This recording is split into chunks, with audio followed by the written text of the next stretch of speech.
live. You can check your YouTube and make sure we're good. Should be live. I think it's just hitting me before start.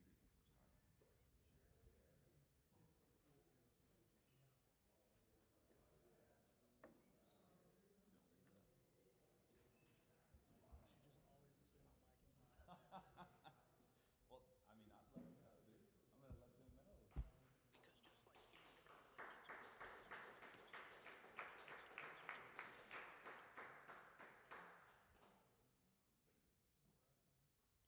All right. We're live. We're stable. Okay. Do you want Todd to announce that we're welcome to whatever and then cut to them?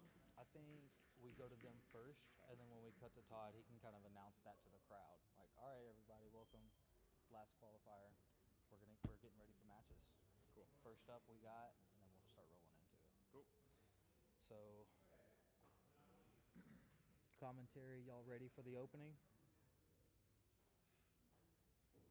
So we're just gonna unmute them when it's time. I'll switch here and fade here, and so you can count Travis in. Got it. Okay. We're gonna start live on them.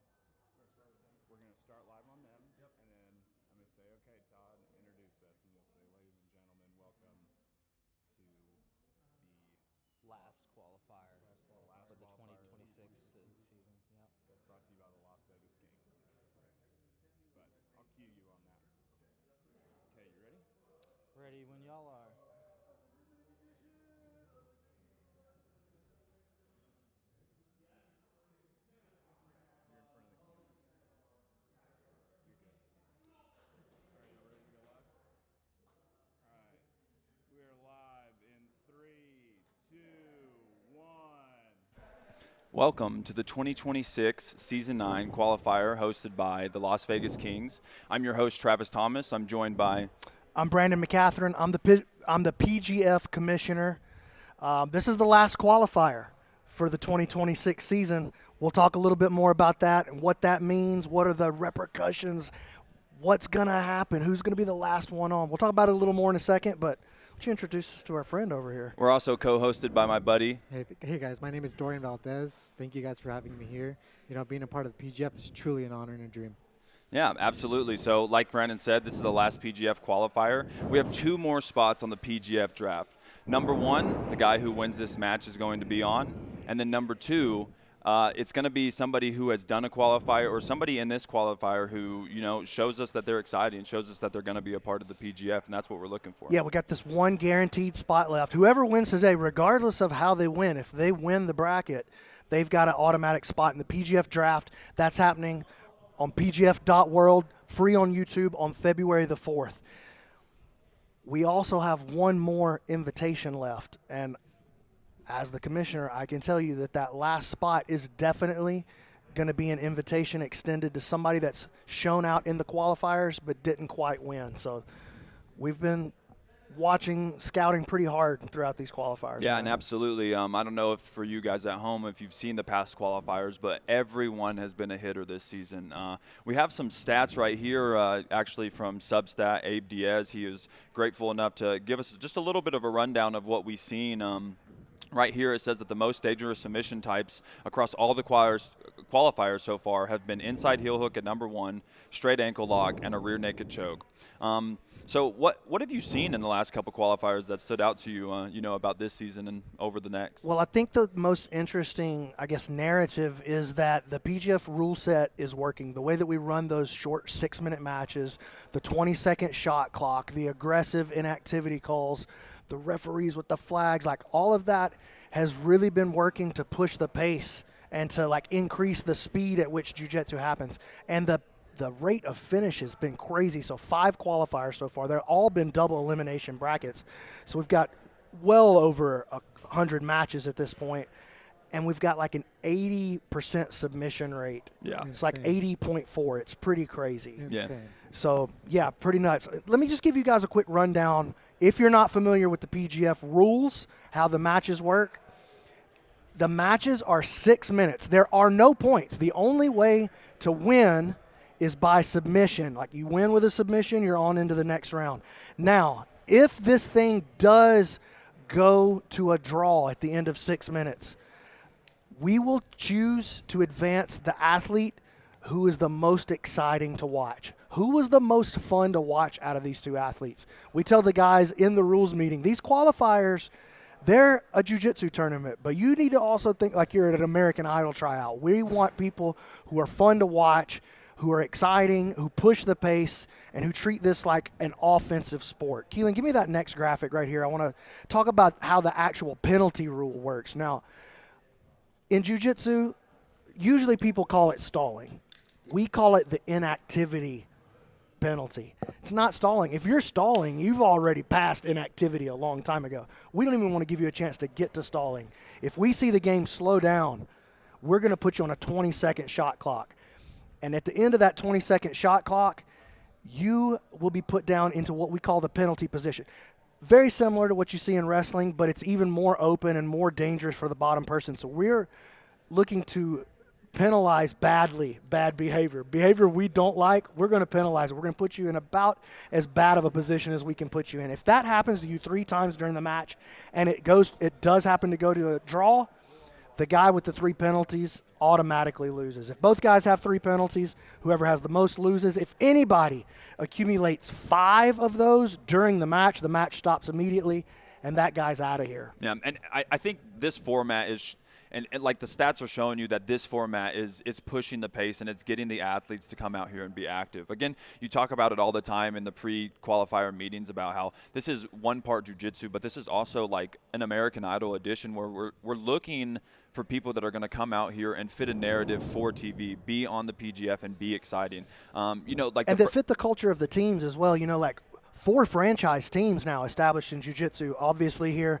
the Las Vegas Kings hosting this qualifier here at Carlson Gracie Henderson out here in Las Vegas. But we also have the Philadelphia Phenoms, owned by Lauren Barone, the Alabama Twisters, and the Nasty Nine. And now the newest addition to the PGF manifest is the Colorado Wolverines with everybody's favorite PGF commentator, Egghead. We kicked him out of the booth. He's like, I'm buying a team. Like, well, you can't sit in the booth, dude. Yeah. You need to be sitting over on the couches with your squad. But, yeah, 4 teams on the manifest now. So the energy that's, like, building with the PGF this season is kind of crazy, man. Yeah, absolutely. So, like Dorian, the first time that you seen PGF or got to come out to it was last season. You know, what is different about the PGF that you see, and what are you excited to see about today? The best thing about the PGF, man, is the rule set.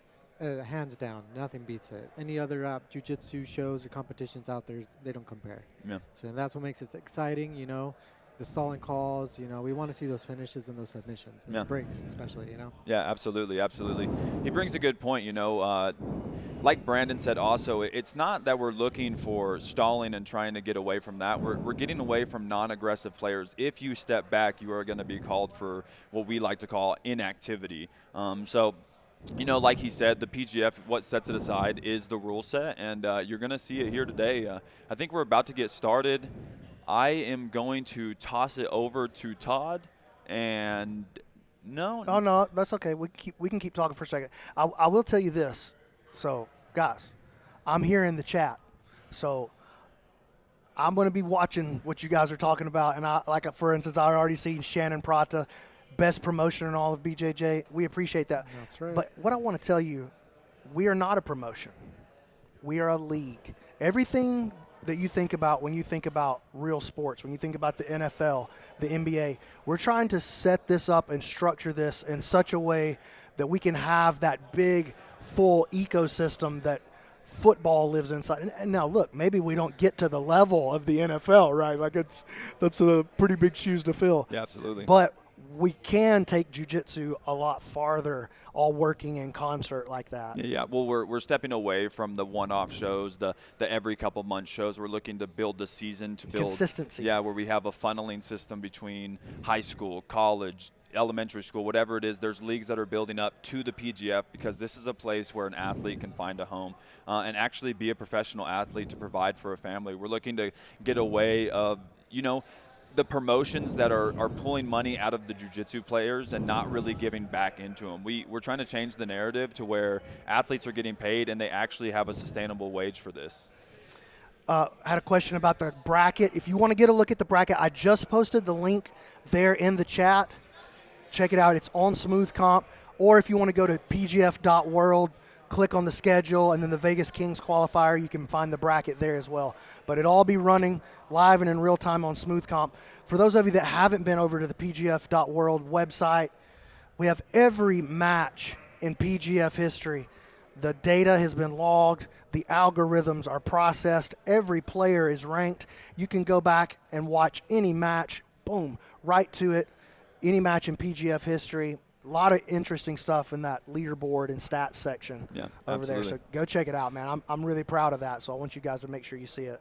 I'll put it in the chat. And talking about the bracket, we have a few people who have done some of the past qualifiers. We're going to see Noah McCully. I like Noah, man. I think and I actually want to ask you, like, how many of the qualifiers have you gotten a chance to take a look at so far?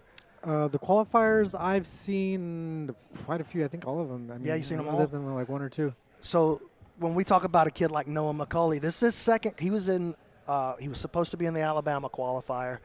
Something happened. He couldn't make it. He pops over to, which one did he do? He did Dallas. He did Dallas. That's where he had the big show, and he got into the finals in Dallas, where he lost to the winner, Austin Arande. Actually, he met Austin Arande first, lost to him, and then made it all the way back to fight him again. And lost to him again. Mm-hmm. That's right. So Noah McCully is a guy I really like in this bracket. Brett Moyer we've seen before. It's our first time seeing him this season, but we've seen him in the qualifiers before. Kevin Scott, we saw in Pasadena. He had a pretty good showing. Yeah, check this out, Travis. A Season 5 veteran from the first season that you were in the PGF, Anakin McMahon from Subhounds up in Colorado. I know for a fact the Egghead Warrior right here, Dave Seagraves and his GM, his son CJ, they're sitting over here on the sideline. I know for a fact that they got their eyes heavy on Anakin. If Anakin pops through, the Colorado team's going to try to pick up the Colorado boy. Absolutely. They've made it known they're looking for Colorado players. Adam Franck had a really good showing in Pasadena. He's super tough. Teammate in real life at 10th Planet Vegas of Derek Rayfield, who's playing for the Phenoms this year.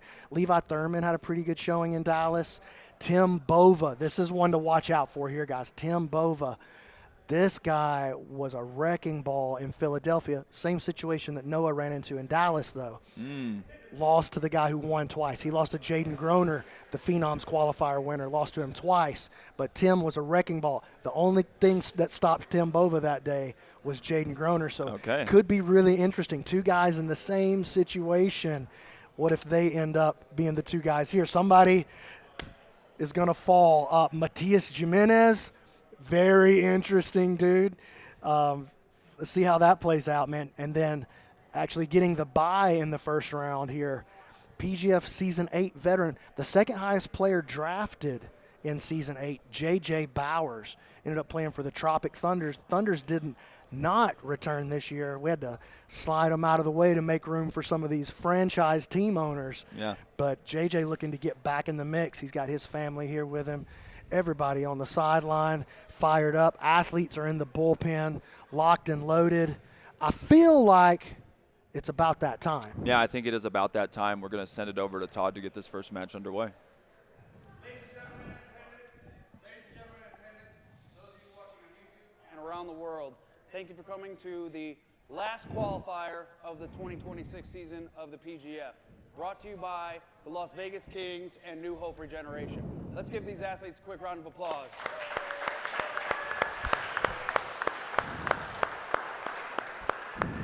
In your first match, out of the red corner, we're going to have Noah McCully fighting Robert Saldivar out of the blue corner. Robert Saldivar out of the blue corner. All right. All right. So we got our first match here. Let's go. Going to see Noah McCully first. That's one we were just talking about, who's done a couple qualifiers, and Roberto Salvador. Roberto actually came this morning from Mexico. From Mexico, right? What part? I don't actually know what part. Parts unknown, they say. Yeah, the part's unknown. All right, here we go. All right, here we go. Man, here's the thing, dude. Noah is very creative. He's a young guy, right? Very creative. He's already digging in, trying to look for a heel. Go into his rubber guard, and listen, this is where he does some serious damage with this Hindulo team. He's one of the only guys in the world you'll ever see hit this move, but it's him, it's Ben Eddy, it's Omar. He might be out. Check him. He's okay. Oh man, I got excited there for a second. Setup. Oh my God. Hey, that is insane. What a crazy move. Dude, Keelan, you know you got to get me that on the replay, dude. What a setup.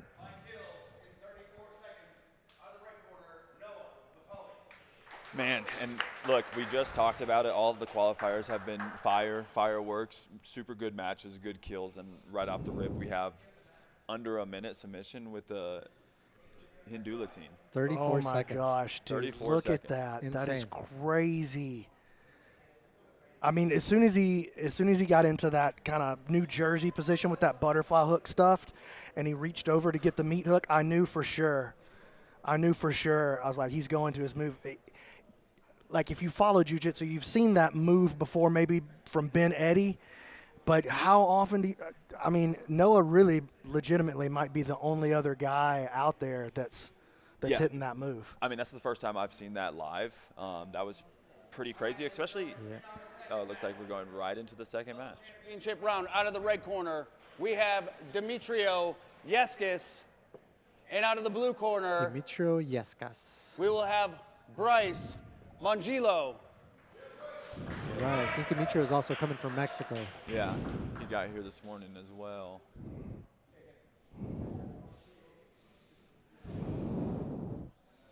Demetrio Yescas versus Bryce Mongillo. He sits guard. Demetrius sits guard. He's looking to invert and get into a grip on the legs. Oh yeah, he's looking to play like a lockdown He's got a half lockdown early. right Yeah, he's there. already there. You could just tell by the way that he So he's gonna get sat into sweep the or what? game. Yeah. Oh yeah, and Bryce looks like he's having trouble unlocking that. He's going to attack the head. Go for a Darce, huh? But this is one of those situations where it's like, I was going to he's- say who's got the better game right here, and it looks like his front headlock game looking very strong. Nice Darce attack, turns him with it. Yeah, that's usually a pretty strong counter to the lockdown. If you have the long enough arms and you can position yourself well to get into the front head, it creates a pretty. Either the guy has to scramble or he has to have a better move going on the backside. Yeah, look how quickly he gets back to his lockdown. Like, you can see that that's his game. You see what I'm saying? Like, Yeah. he's on the hunt for that game. That's straight out of the Eddie Bravo I was going playbook. to say a young Eddie Bravo. Yeah, this top guy is trying to do this reverse body lock pass, which is a pass that I like to utilize a lot, and the lockdown is definitely shutting it down. Let's see if you can get the pass here. Oh, Back step into the legs. oh, collecting the secondary leg. He's got both legs. Going for double this shove. Texas clover leaf, dude. Oh, it switches to the. Switches to the inside heel. It's not there yet. He does reach through with that backhand, though. He could start to put it together here. Doesn't quite have the grip that he needs. Yeah, Demetrio is doing a good job of hiding his heel. I'd like to see him get his secondary leg free and start trying to turn away. Looks like he's got a little bite on it. Yeah, he's got a little bit of an Aoki lock on the secondary leg right now. I bet he's just trying to get. Yeah, he's trying Right to that. Yeah, he's gonna spin through that, get out. Well, not if he changes it over to that other side. He's going to have to clear that knee line. He could turn that into a pretty powerful straight Yeah, he looked, right here. Yeah. A nice And he's job, out. man. Demetrio navigating. Ooh, beautiful. Look at that. Right. Threatens the Darce. Very like Ty Rotolo. I can see Threatening that Darce and diving through on the knee cut. Like, you can't defend both of these at the same time. Oh, he's looking for this baseball bat choke from the top. And falls apart. Demetrio wants to pull him back into that half guard game. Decides to bail on it. He bailed on it so he could switch back to the other side, though. He wants to play his half guard over on that other side. You can see it. Mm-hmm. Yeah, this is definitely a tale of two. What would you say? Like two. It's almost like strength versus strength is what I would say. Correct. Yeah, they're playing the same game, just one's on top, one's on bottom. They both like that position. And he's back into his lockdown again. Hasn't gotten him anywhere yet, though, man. Like, Bryce has done a good job unweaving the leg. Yeah, he's not getting very many advancements from the lockdown. It's stopping him from passing or making it a little bit slower. But we might actually see a sweep right here. Well, I was gonna say, man, all you need is just to get it put together one time, you know. Backstepping again. Offers up that back step again. Looks at us right onto the commentary booth. I think we made eye contact. Yeah, dude. I think he was looking right into your soul there. He's like, "Oh, you're the guy. You're the guy for the Kings. Yeah, Watch you're this, the guy dog. who. Oh, but look at this. Dorian. Going to straight his the Choi. Choi bar. Ooh, yeah, this Uh looks pretty. oh. This is like a pretty good Looks threat. good. He should probably use it to switch off to the back right here. Yeah, it looks like it's Just the angling. starting to fall apart. Oh, this is better though. This is better. Oh, he's going to try to switch this to a triangle. Yeah, he is. He's going to get it. There you go. Yeah, he's going to get that. Senkaku for anybody that speaks Japanese out there. Travis, I'm just always going to be from Lawrence County, Alabama, you know. So I call that a triangle. Yeah, I think where I actually seen this specific triangle variation was from Clay Mayfield at Triangle, the Pedigo School in Nashville, Tennessee, and He's out of the triangle. he called it a Yoku Senkaku, so that's Shooting for that Darce again. he's playing into this north-south choke. Oh man, and if you are here in the building, you are surprised with a treat of Zoltan Baffery and Heather Gracie, two of the other owners of the PGF. And Hoist Gracie just walked in. And Hoist Gracie. Look at that, coming to check out the Kings qualifier. We've got 1:07 left. Bryce has just been so dominant this. Yeah, round. he's really controlled the whole thing. You're right. I mean, it's not that Demetrio didn't get to a couple of his positions, you know. True. Felt like he had the lockdown, but then really didn't do too he much got to with the it. spots that he wanted. He just wasn't able to capitalize. Yeah. Bryce's passing has just been too good. Yeah, and what I like is Bryce isn't sitting here in these positions. No, he's working. Yeah, he's working the whole Yeah. time. There hasn't been a moment in this where He's stalling out in a position because he's winning and waiting for Demetrio to do something. He's still just. Yeah, and you see that, like, he changed sides there, just continuing the hunt. Mm-hmm. It's really good to see. Couple seconds left to see if somebody can pull something off. Yeah, Looks like 10 seconds. Looks like this one might go to a draw. What I do like to see is he's got a pretty funky leg tattoo. Reminds me of. What is that? I don't know. Some kind of. It's like a Pac-Man. Yeah.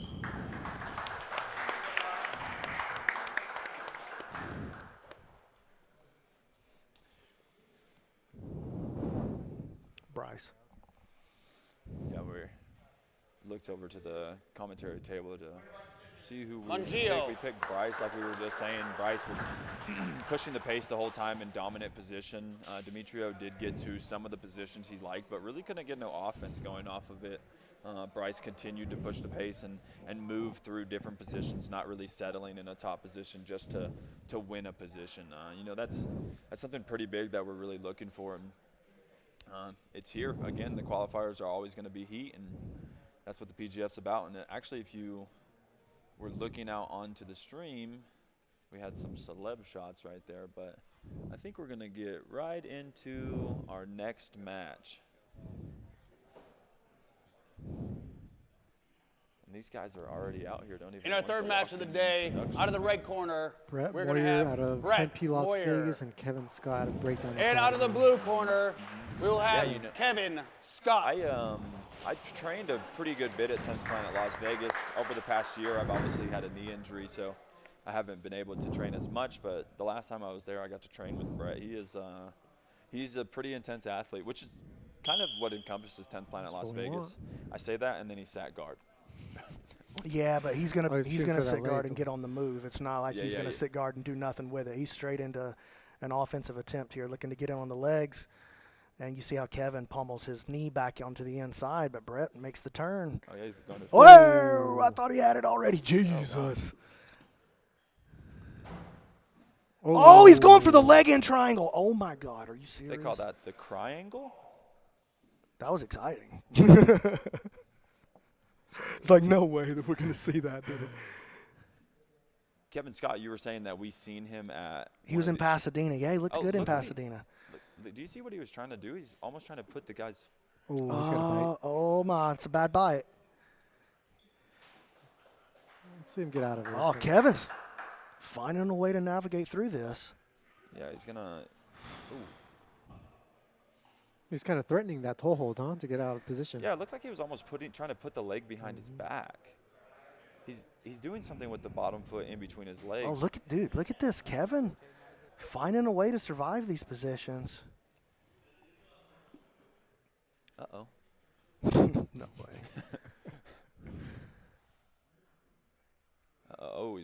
Looks like he's got a decent. Yeah, but you know what though? Like, look at Kevin's face. He doesn't look like he's sweating it though. You know? Nope, not at all. And now he moves in. Oh, Aoki versus. It's like straight versus straight here. So shootout. Oh my God. Neither man. one of them really have the hips pinned.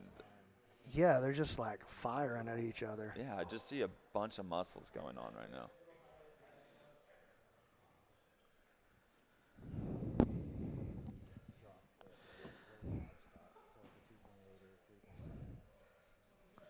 Both shooting for that second deadliest submission, that straight ankle lock. Oh, switching off to the toe hold.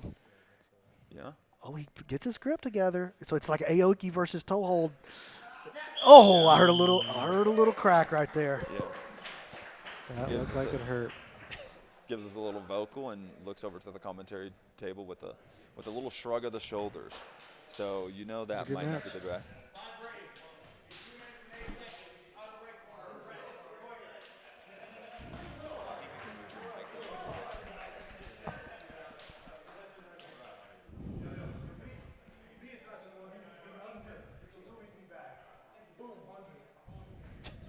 I didn't exactly hear what he said, but it seemed like it was spicy. It was get a Louis V bag so that Zoltan can throw him some money out of it, I think.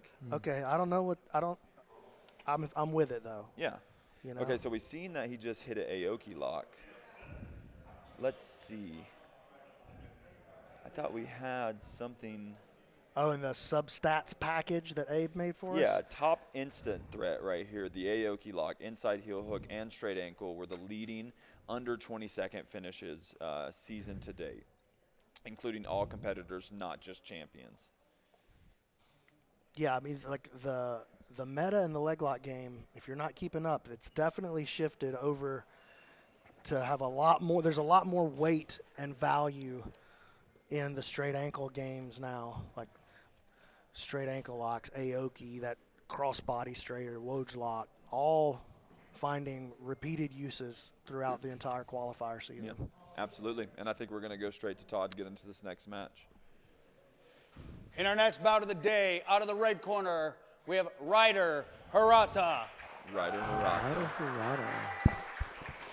And out of the blue corner, Anakin McMahon. Okay, we see Anakin. Okay. Man, I have a really good feeling that Anakin's going to come in here and get straight onto the legs. Well, that's definitely his game. Yeah, and he's going to look to get in there really quick. Again, he's just like how we were saying about Brett. He's opting to wrestle. Whoa, and a Duck fine under. choice. No. Also, like he was attempting a buggy right there. Oh, he is getting threatened in his own legs. He looks very calm in this position, though. Like we just said, this is the game that he's looking to play. Oh, but Ryder That's a good matchup. Nice pass by Ryder. Yeah, Ryder. Nice, Ryder. I came here to play. All the way over into an arm. Oh. Oh! Oh. Oh, Ryder Rada! Yo! Good work. Man, that was impressive. That was super impressive. I honestly have never And your heard of winner this good. in under a minute by break in 35 seconds, Ryder Hirata. Awesome work. Wow, yeah, we could get a little replay of that. Great job. Oh, actually, yeah, right go here. ahead, man. Do the honors. Did we get a time on that match, by the way? 20 or 35 seconds. 35 seconds. 35 seconds. Let's watch that back one more time if we can. Yeah, we see right here he gets into the Choi bar situation and Anakin is looking to roll over, and he's trying to turn his elbow either direction so that he can get his elbow line free, but Ryder does a good job of following along. And you can see he get his elbow with the break right there over the hip. Very fine job. Clean break. Man, hey, look at you. First time on the telestrator? First time. Hey, way to go. It's fun. Yeah, absolutely. It's fun. I played video games before. I played with it a little bit. Man, let's keep it rolling, dude. Like we said, these qualifiers, they're, what'd you say, 84%? I believe it was 80.4. 80.4. If my math was correct. Okay, well. Which, by the way, don't count on that. No, we're both from Lawrence County. Yeah. Absolutely. Let's send it back over to Todd. In our next bout of the afternoon, out of the red corner, we have Adam Franck.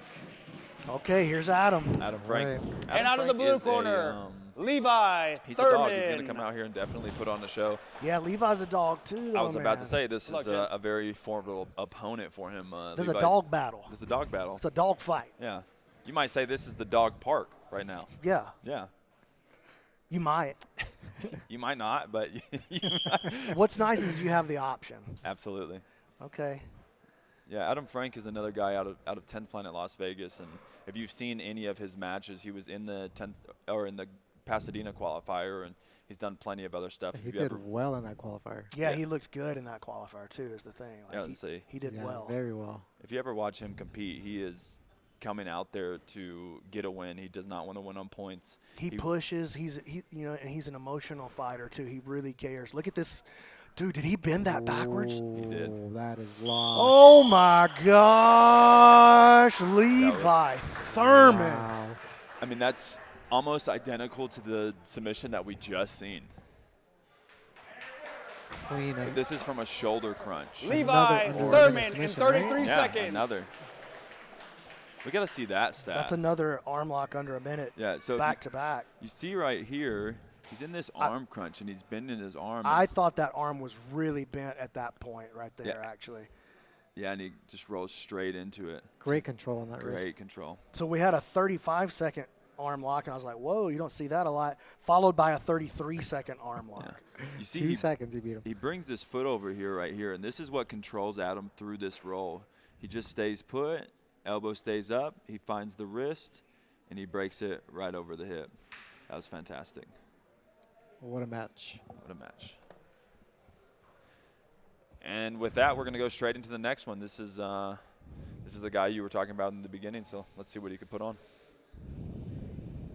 In our next bout of the evening, out of the red corner, we have Tim Bova. Okay. Dude. And out of the blue corner, Caleb Bears. Hey, both of these guys are actually luck, really guys. good. Caleb has had a good showing through the qualifiers already as well, but Tim was a real wrecking ball, man, to be honest with you, in Philadelphia. Yeah, this is the one you were saying had the same run as Noah. Yeah, Ran into the that's top right. guy, got submitted, and only lost to him. Now, you want to hear something crazy? Tim has been grappling his entire life, wrestling, up in that I was going to say Lehigh Valley, but I think he's like from Poughkeepsie, New York, I believe, out of Precision. Okay. But he's from wrestling country, wrestled his whole life.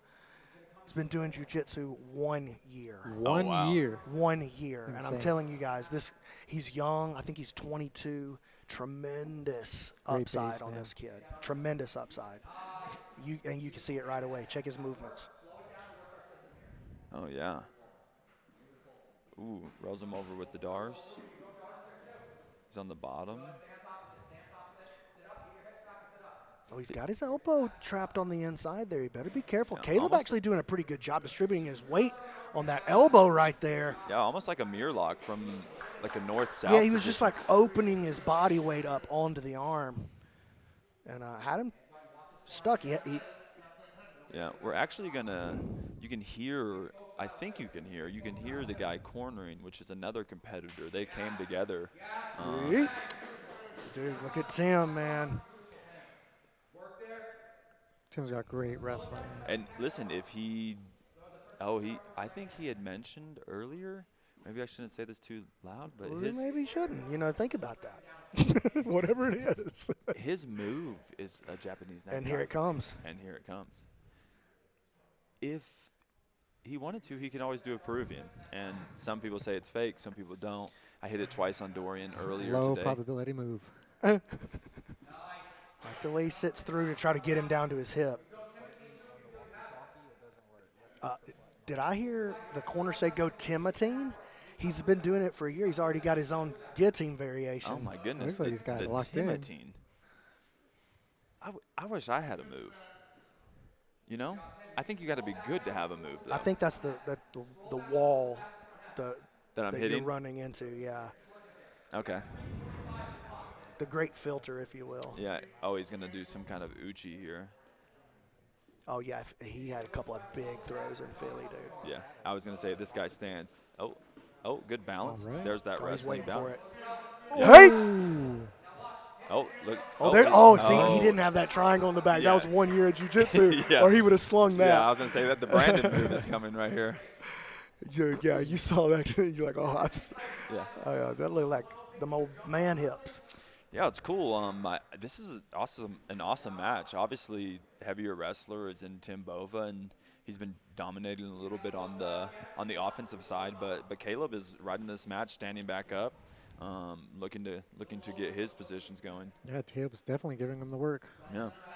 Look, that's what I'm saying, man. Caleb's game for it, though. Like, he's already came out and proved that he's a super tough dude through some of the other qualifiers. Remind me what qualifiers he's done. I think he was in – I can't remember which one it was. But you know what you could do, Travis? You go to pgf.world. You can look his matches right up.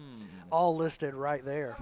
I absolutely can. Oh, it looks like we're getting our first shot clock of the All right, day so on blue. Caleb got put on the shot clock, and then he got put on his back. Shot clock gets called off. He's going to look to do another toss, so just runs him over.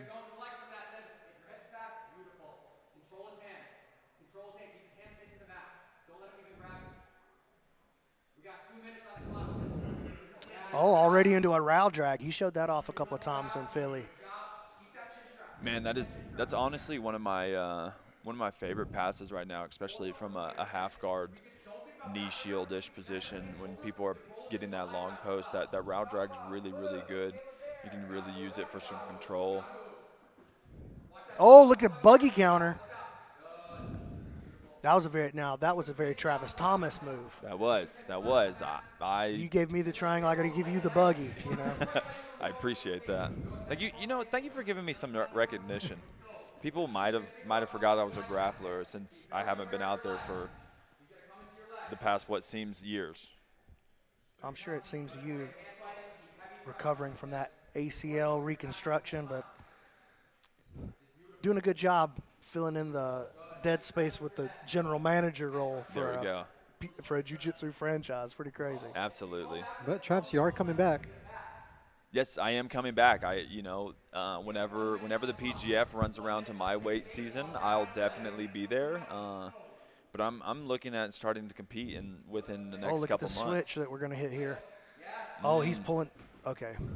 Oh, nice play. Very wrestler-esque right there.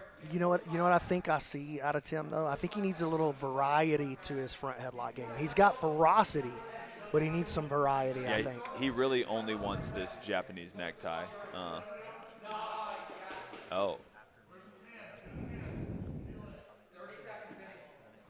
Yeah. Yeah, no, he's really getting. I mean, he's moving great. Yeah. I mean, if we make it to this next 20 seconds, I think we can definitely say This that is where he needs that anaconda in the bag right here. I mean, he was mounted, then he moved to side control, and he's going back for a signature move. Yeah. Yeah, this is I would say as the Kings, with our head coach being Ricky Lundell and our assistant Todd Prass, two very formidable wrestlers, I'm sure they're looking at this and getting a little excited to see this in the. Well, that's a guy, when you look at what he just did, you go, that guy's been going for a year. It's only upside. Yep. Yeah. And your winner by decision out of the right corner, Tim Bova. Yeah, that's super impressive. Great job, guys. So it ends up being a decision, but I don't think anybody's going to have any problem with how it turned out. You know what I like about Tim Bova, too, is that when it comes time to type his name, pretty easy. Yeah. I like that. I like that in a Pretty grappler. You know what I'm saying, Dorian? I'm over here struggling with some of these names, man. Yescas. Yeah, Dimitrio Yescas. Yescas. Yescas. He's trying to teach me, man. Yeah, I'm Again, I'm gonna probably send just going to always be from Lawrence County. There you go. I'm just gonna go ahead and send it on over to our buddy Todd, because I am not gonna try that. In our next bout of the afternoon, out of the red corner, Matias Jimenez.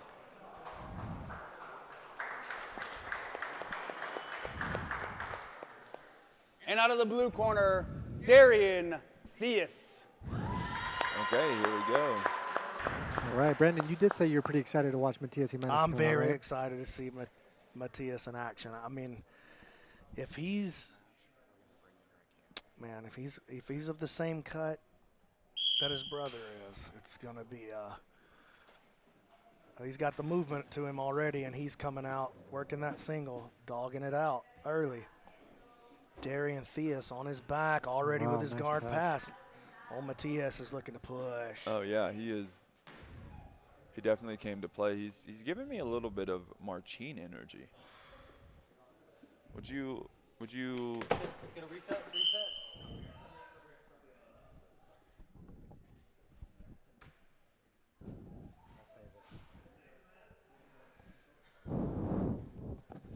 Looks like our athletes have just ran into one of the cameras. That's all right. We'll let the squad work on it there. They'll fix it up. Yeah. So Matias, Theus is gets getting caught up into in a leg foot. lock game here, and we don't know that much about Darian. I mean, he could be the man right here. Yeah, he had a decent bite right there, and you can see he's barren Oh, bowling my through, trying to goodness, take yeah, the but back. look at the way that Matias counters, Yeah, but he's moves through, but he he's is getting staying on dragged this in, leg, yeah. but he looks very comfortable navigating that, though. He didn't look like he was tense through any of that movement. He was just looking at it as an opportunity to try to squeeze out to the back. Yeah, definitely. I think that we can see that Mateus is the more aggressive athlete, but Darian, he looks very calm in there, and hasn't really got his guard pass too far. Yeah, I want to see this here. How does Matias handle that passing? And as he started to try to cut, he got to the top of half, which is where he wanted to be. Yeah, I actually met Dorian this summer during season 8 of the PGF, and I was training at 10th Planet Las Vegas. He had came for one of the open mats, and I talked to him about doing the qualifier, and he was like, "Oh, next season if they do my weight, I'll be there." And he's here. Lo and behold. Yeah. Lo and behold, the future became the present. And Nice pass. hip switch. Just looking for that arm. yeah, let's see if he can. This is exactly what Matias is hoping for. Use it to expose the back, but Darian does a good job hiding his back. He does find mount out of it with an underhook. It's going to be definitely a problem, and he's flat on his back. And there's a lot of time to work. It's Yeah. not like they're on short time here, 3.5 minutes almost. Theus getting the shot clock turned on. He's got the back. He's got the rear naked choke locked in. Oh. Dorian does a really good job of breaking the grip. Oh, he's got the triangle. body. Yeah. Got it locked on the inside. So far there, that's a much more dominant position there. Not that there's not plenty of offense to be had with that hook on the inside, but once it goes to the outside, the pressure on the diaphragm and the ribs is like really levels up. It's going to be a little difficult with how low Dorian's head is in comparative to Mateus's head. He's kind of ride high. It's going to be a little hard to lock in the choke, but he's looking to try to readjust his control and get his body down a little bit more. Dorian is doing a good job of surviving, but we might. I mean, Matias just all over him, though. Yeah. I mean, he's all over him. You got to be careful here, though. Yeah. Oh, and he gets his knee back inside. No, I think we're going to see Matias try to turn this into another back take attempt if he gets in on the legs. And they're up on their feet. Nice, very nice. Way to get out of a really bad position, though. We thought that was going to be the finish right there. Darian's looking at the clock. You know, he's got to do something. Yeah, he's got 2 minutes and 20 seconds to work.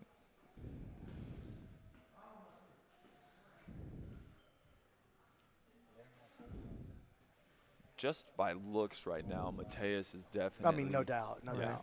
He's definitely looking more aggressive. Dorian is looking a little tired, and Darian Theus. Matias Jimenez, Darian Theus. Now, is Matias the younger brother of Roberto Jimenez? Okay. Roberto Jimenez. Okay. Looks like Matias is bleeding through out of his nose. Yeah, that's what I was told. I don't know. But I believe that's correct. I think some of his training partners are in the chat.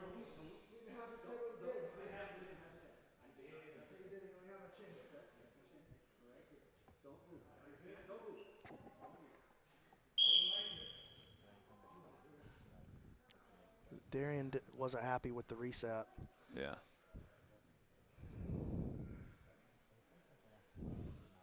He's trying to make this cut.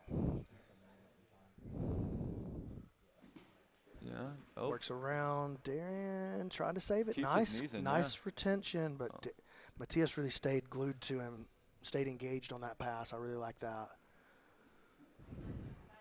Oh, nice. So Darian again, though, good job escaping. Is it just Matias is presenting the offense, and Darian just barely escaping the worst spot. So correct. Just barely hides that back from him, but Matias staying. I would like to see him take a little bit more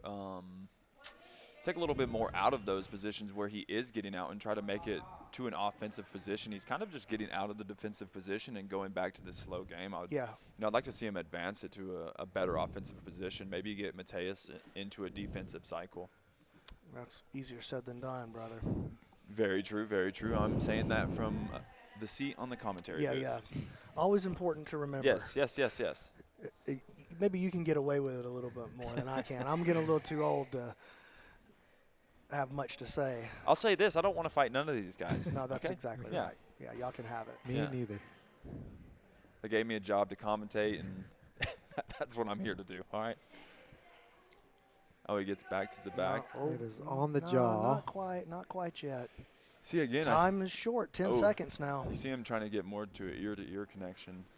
Yeah, I mean, it's going to go to a decision here. And I think that we do know which way that decision is going to go, though. Well, you know what's great is if I don't like the decision, I'll overturn it. There you go. There you go.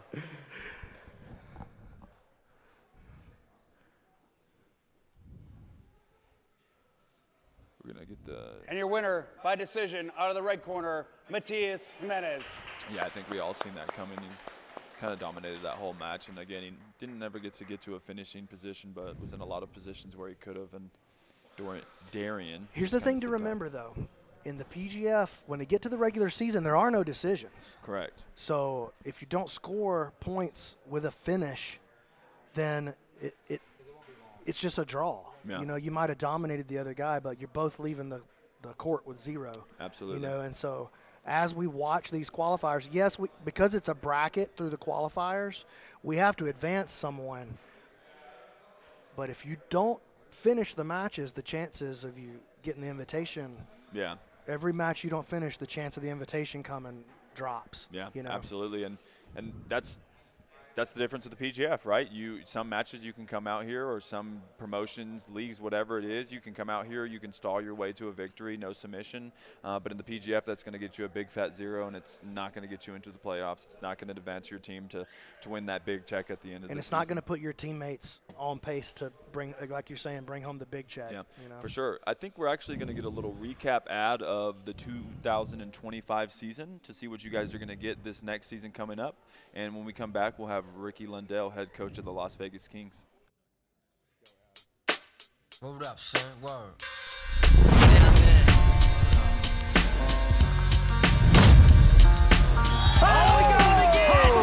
I got you stuck off the realness. We be the infamous, you heard of us. Official Queensbridge murderers. The mob comes equipped for warfare. Beware of my crime family who got enough shots to share for all those who want to profile and pose.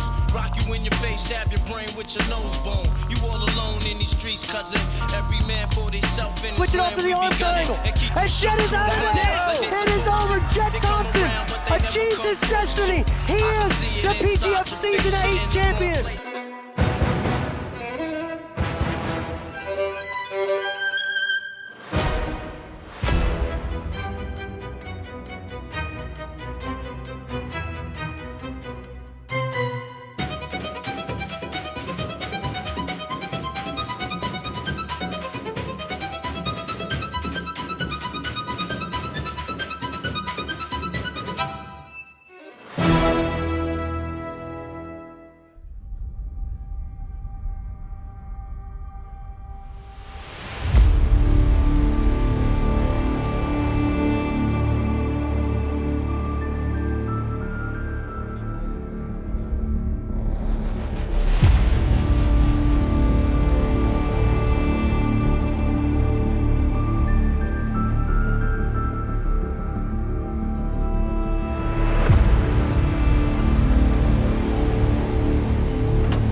Egal in welchem Zustand. Ich nehme mir nur, was mir zusteht. Chefkoch, ich hab die fehlende Zutat. Säge mir zu gute Nick. Und ich in mein Head and Shoulders. Hollow, knees and toes. Trotzdem gepflegt, auch wenn du nur Hope bist. Hope? What's up, guys? We're back here. The qualifier has been phenomenal so far. We got Ricky Lundell, head coach of the Las Vegas Kings. How's it going, Ricky? Oh, it's going great. Having great matches out here today. Good matches so far, huh? Oh, yeah. Man, I actually heard, was a part of it as well, but I heard that the Kings did something today. What was that?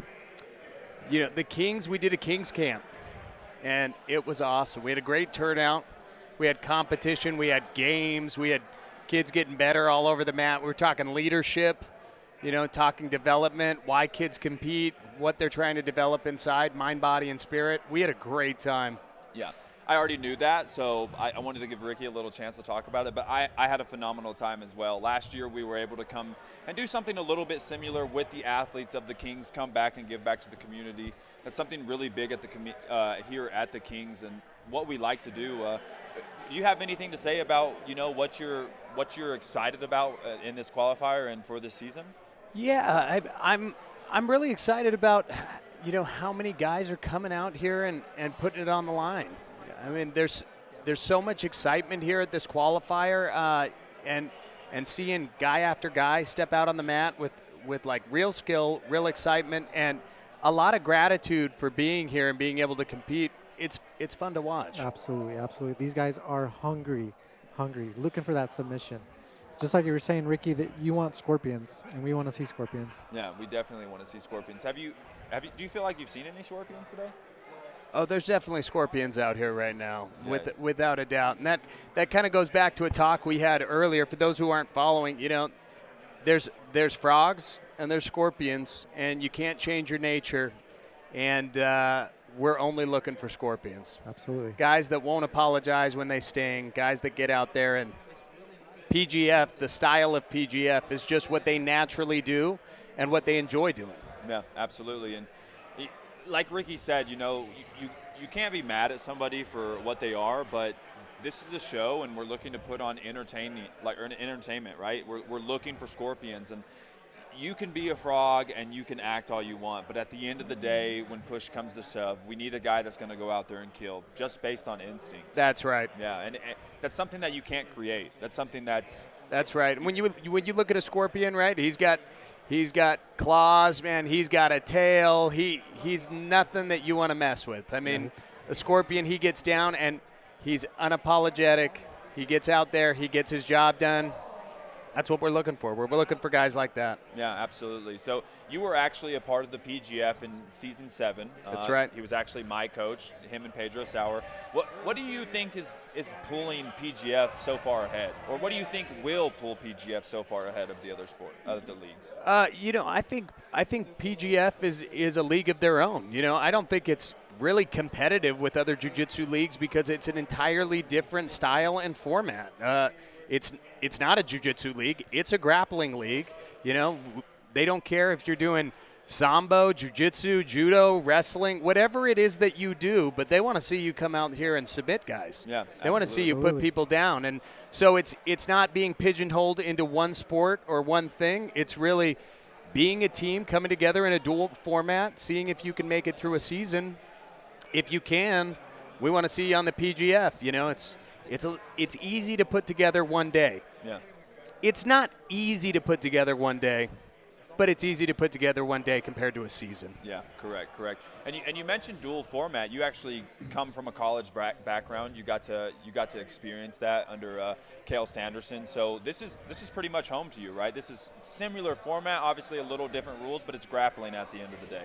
Grappling at the end of the day, you're in the middle of a hard season. You're going to face guys multiple times.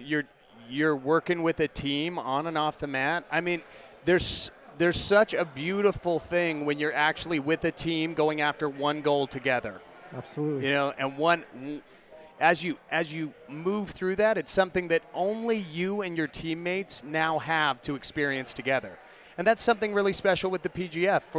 For instance, you, Travis, your ability to go through a season with those other guys, and now season 7 is something where you guys, even though you came from different schools, different backgrounds, different groups, now you guys are a family. Yeah, absolutely. And, that's something that really drew me to the PGF. Growing up, I've only been in jiu-jitsu 4 or 5 years. So growing up, it was all team sports. And coming into jiu-jitsu, it's a little bit of a setback almost because now everything's based on me, which I like because I get to be the determiner if I win or if I lose. And if I lose, it's all on me. But at the same time, you don't really have anybody to rely on, a teammate to lift you up when you're not feeling that great. And the PGF kind of encompasses that team sport, and it brings back the sports into grappling, which, I think is super beautiful because you get to build it around the team and you have guys to really rely on and guys to build off of. And you might be having a bad day, but the guy you're going to war with is going to bring you through. So I think that's super awesome. Plus, you got an amazing coach over here. Absolutely. You know what I mean? Like, these guys can learn so much from him, and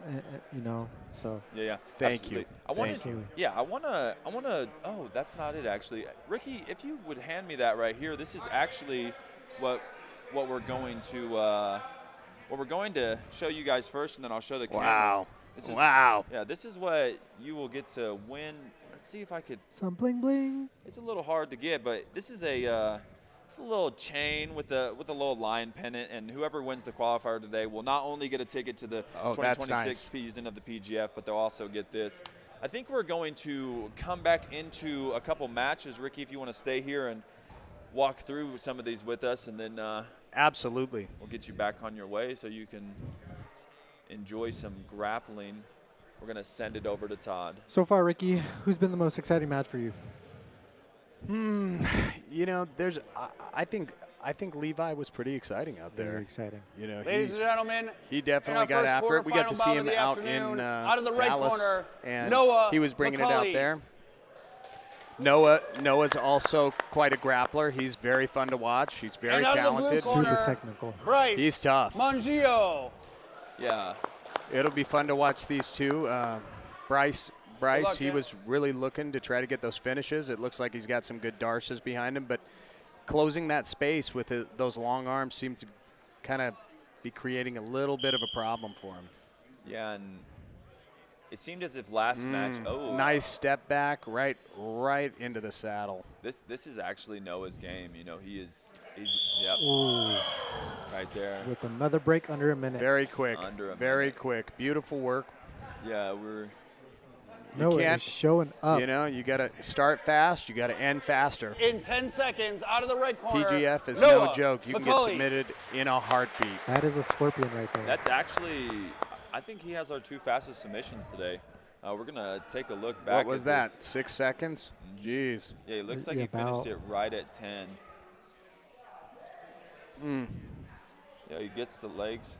Oh, yeah, right at 10, he gets the legs separated. And honestly, it looks like he didn't even have any kind of bite. I think He might have just had, you know, IT band pressure on the outside. And Ooh, actually, you know, I didn't even see that. If we go back one more time, I'll pause it right when I see it and see if we can see it. He gets right here.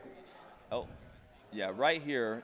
If you watch right here, he gets his foot right into his neck, and he almost does this kind of new Mikey lock is what they're calling it, I think. That's a Mikey lock, yep. Yeah, so right Yep, there, you can there it is. Yeah, right there, you can see him gripping onto the ankle and his foot sitting right in the neck. hidden right And by as the he- Noah. And when he rotates, he gets that pressure. That's super nice. Really Super clean. nice. Yeah, Noah is, Very man, clean he's a blade. monster. Yeah, and we're gonna, with that, dude, we're gonna roll right into the next one. We got Brett Moyer and Ryder Hirata. Blue. Stand by. For you guys, which were the most exciting Okay, matches so he's far? already got it. Hey, Noah's been pretty Kevin. exciting. Yeah. Definitely Noah. Yeah, I'm pretty Kevin, look, excited to see how Brett does this one. yeah. What I didn't know was Tim Bova. He did the Philadelphia Phenoms qualifier. Oh, he did. Last weekend. Just like Noah, the only losses that he had were to the winner of the qualifier. Wow.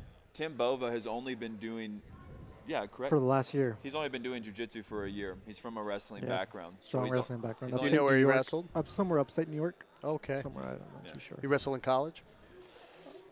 Now we're getting into things that I don't We don't know necessarily- yet, but- yeah. It'll be interesting to watch him. Very interesting. Oh, look at this. Right here, we're looking at the crowd. We're looking at all these cards. Let's see who we got. We got a seasoned vet right here with Chris Olivo. And who the is coach. Super high scorer. And a coach of the Philly Phenoms. That's right. Yeah, I didn't even think about that. Right here, we got Zoltan playing on his phone. We got Heather Grace playing on her phone as well. The judo master. The judo master, Judo Joe, in the back. There he We is. have the Lady Hydra, which is, we have the Lady Lady Lindsay. The Lady Lindsay. The There we lady go. Lindsay Lendell, and there's my son right there on the front row. Yeah, and then Kevin and his son. We got families out here. People coming out to enjoy some jiu-jitsu here at Carlson Gracie Henderson. Which, man, what a beautiful gym. You know, that's one of the greatest things about PGF and the direction it's going is it's really becoming generational. If you look at the sport of wrestling and you look what they've been able to do inside of it, you have alumni after alumni that have season tickets for years and years, their kids, their grandkids. I mean, if you go over to Michigan, they literally have families that are 4 generations deep that have Internext all quarterfinal gone to bout the of the same evening. program. I mean, it's Internext incredible. quarterfinal And when you bout of think the about the afternoon. PGF, Out of the red corner, we have Brett it's so Moyer. comfortable. People are so great out here and And out of the blue professional that corner, you Ryder literally have Hirata. families sitting in the stands and getting involved, and that's what we want to see. Yeah, absolutely. I mean, that's what the families want to see, right? A place where they can come out and watch kids for.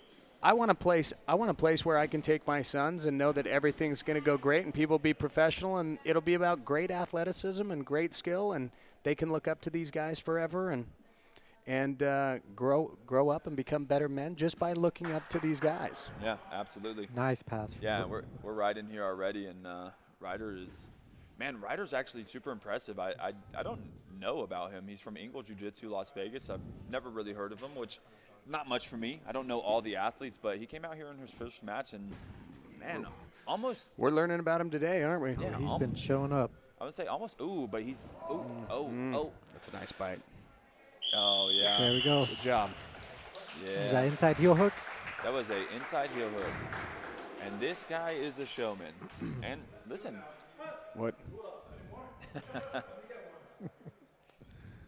He Yeah, I don't know what to say about In all that. 42 I'm not even sure what seconds, kind of weaponry Brent it was. Moyer. Yeah. I think he also Some sort had- of machine gun, huh? He had a sidearm on him right there. Could have when he been. his hand Could have been Nerf. Yeah. Oh, yeah. We're going to actually look into this. That was actually another 42-second finish. He finishes with a inside heel hook. Let's see if we can go back to that setup. So no. Let me see. I can't see that name, but he stands up and he gets the reap right here and he rolls into it, which allows him to get the bite on the ankle right there, and just a textbook finish. Just a textbook finish straight from the saddle. Little inside heel hook from the saddle. 411, whatever you want to call it. They call it everything. Saddle. All the names. All the names. We like saddle. I like saddle. Ricky? Sure. Yeah. Saddle. Yeah. Saddle's nice. Yeah. Cool. Well, with that, let's send it back to Todd.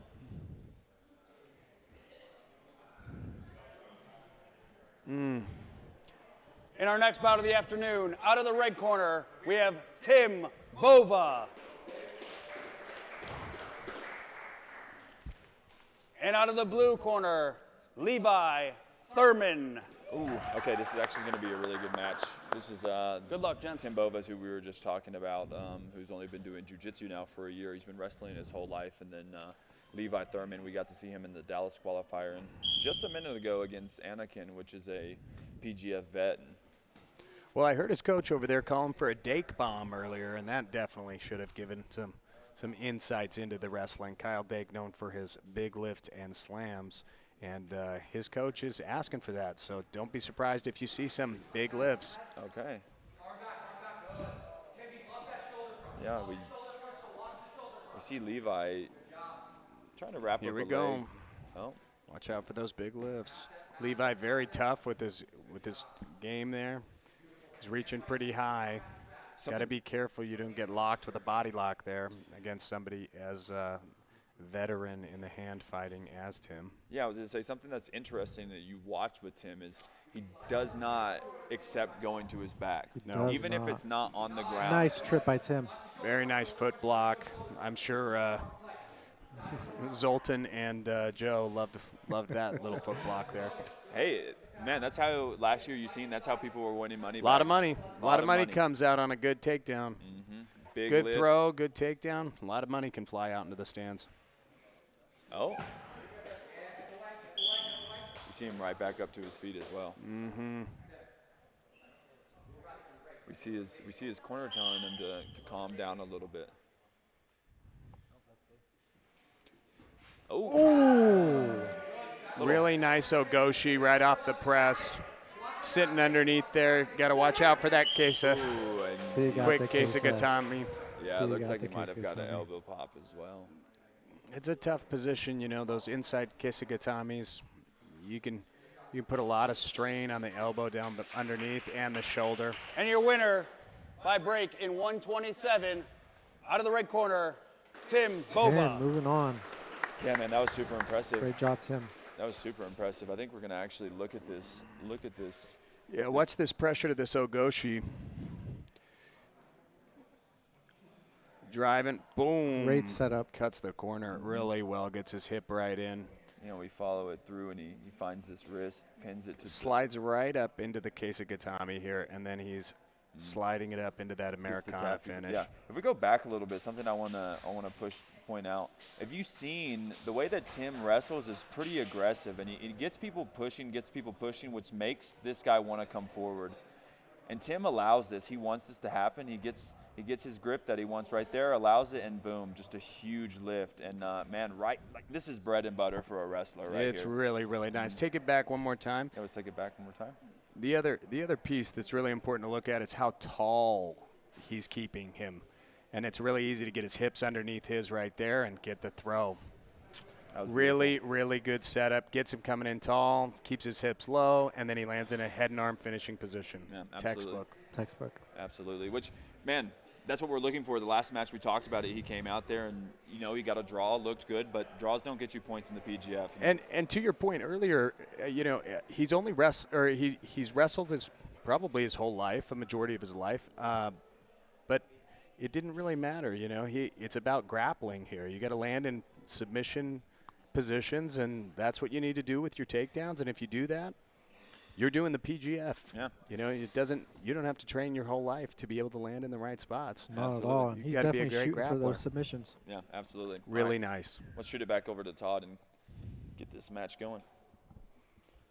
And our next bout of the afternoon in these quarterfinals, out of the right corner, Matias Jimenez. And out of the blue corner, we have JJ Bowers. So I think this is Good luck, gentlemen. this is JJ's first bout of the day, right? He had a Correct. bye in the first round. Matias, very tough. You saw he definitely brings it. This should be a high-paced match. Very Yeah. exciting match. So we are getting word that Mateus is actually Roberto Jimenez's little brother, which makes some sense with the style. Checks that he- out. Yeah, how he grapples.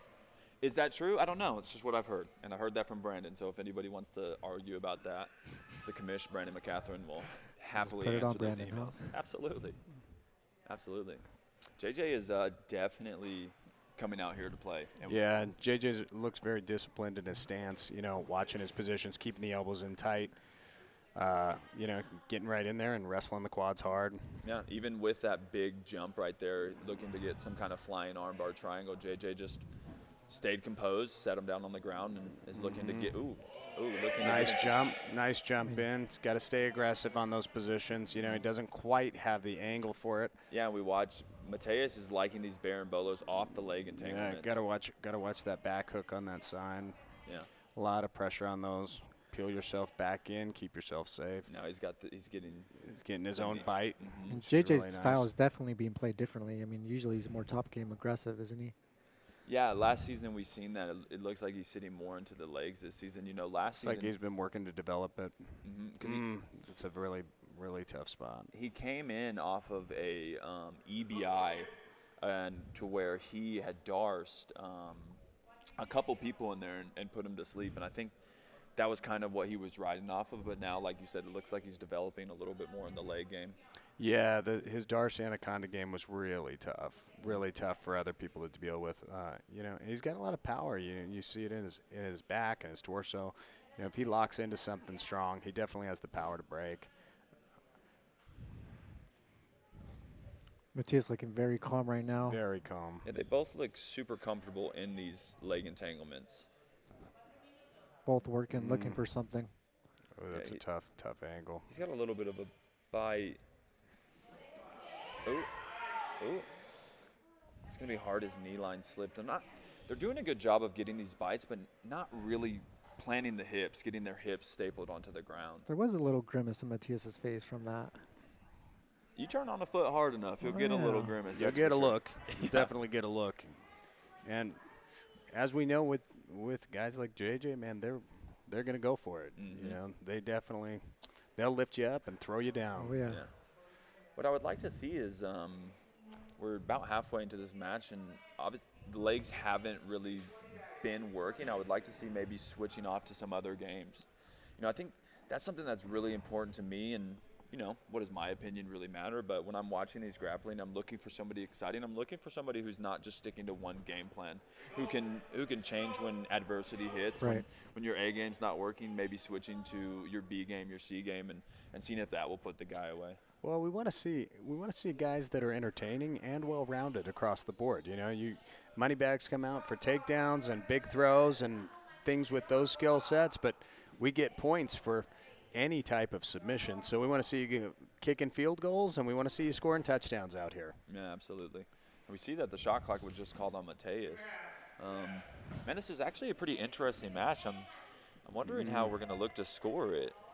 We got both guys who have been in some pretty good positions, but I wouldn't say neither one is really leading the dance yet. Yeah, I mean, it's a tough one. It's a tough one so far. We're going to get a little reset. We look like we're heading off the mats.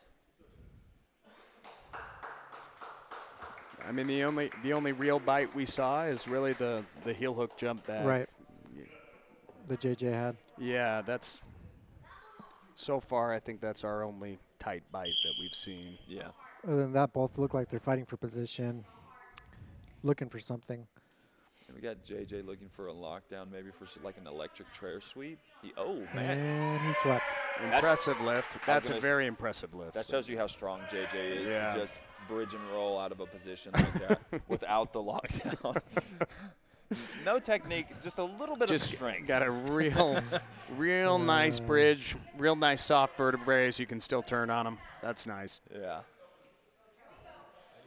Oh, it looks like he's got a punch choke from the top. He's Looks looking like for it right through the center. He's looking for it. Oh, He's definitely aggressive.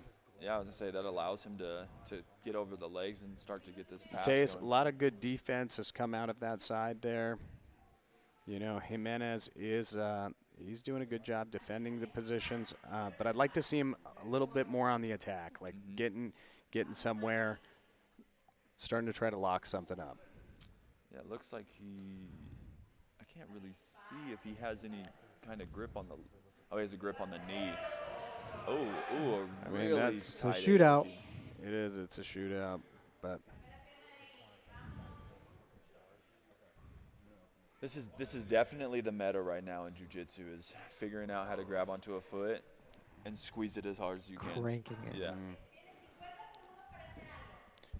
yeah. I mean, up until this point, you know, there's been really a shootout, and then that hard heel hook. Yeah. You know, some positional exchange work, but we got about 35 seconds. Got to throw some caution to the wind and go for it. Good movements by Matthias. Yeah, you know, I actually seen the other day somebody talking about it was the last couple seconds of a match, and they thought they had won, and they said, what do you want me to do? Go out there and give myself up and lose by trying to go for a submission? Does he have the arm? Very close. Not really. It was No. just a turnover bridge Yeah. through. Like you were saying, Travis, I mean, Great match work. Great match work. Yeah, great match. I just think that's a weird thought some people have. It's like the match is going to end in a draw and you think you're going to win by points or whatever, and you're still just not going for the finish. It's not really a warrior mindset. You got to go. Yeah, you got to go. You gotta got to take go. those And you know what chances. Scorpions do? yep. Yeah, Scorpions go. Scorpions don't know another way. Yeah. Let's see. They're going for a decision. I think we kind of have our consensus at the table of what we think, but here at the PGF, we don't make the calls. I feel like this one can go both ways. I could see it. I don't think it would be the biggest letdown if either one of them won, you know? Right. Yeah. It was a great match. Yeah.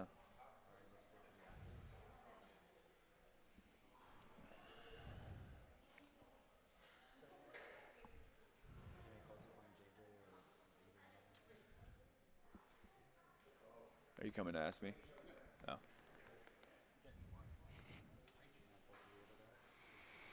Oh man, this lots going into this right here. Okay, we got Mateus saying something. I didn't catch what he You said. didn't catch what he said? I Okay. did not. Okay.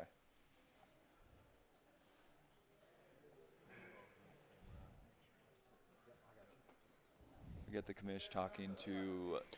There's a lot of interest going on over here. A lot of interest. I'd say we run it back. Yeah, dude. Let's another- just Why run not? it back. Let's dude. do it. That was entertaining. I was enjoying myself. They're both wanting to. They both look warm. They both look Seriously? very warm. Oh, they're both just talking about.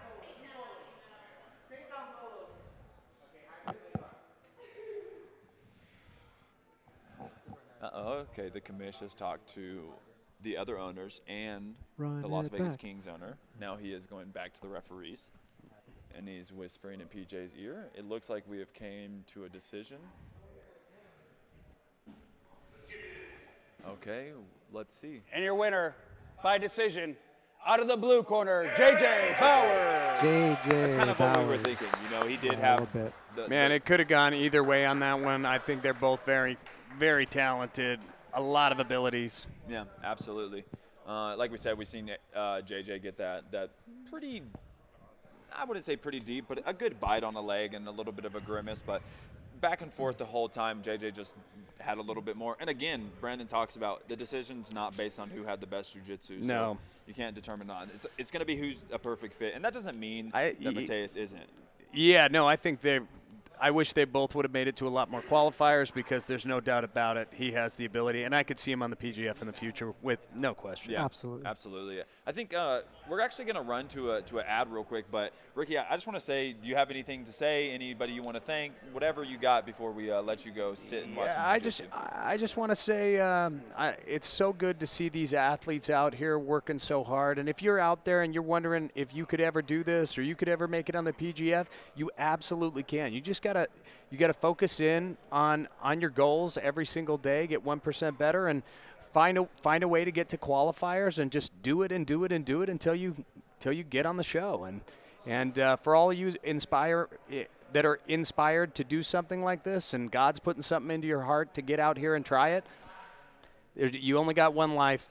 Come and do it. Have some fun. Get out here, test yourself up against the best athletes in the world. We'd love to see you. Absolutely. Thank you very much, Ricky. It was great talking to you. Thank you, guys. Hold up, son. Word.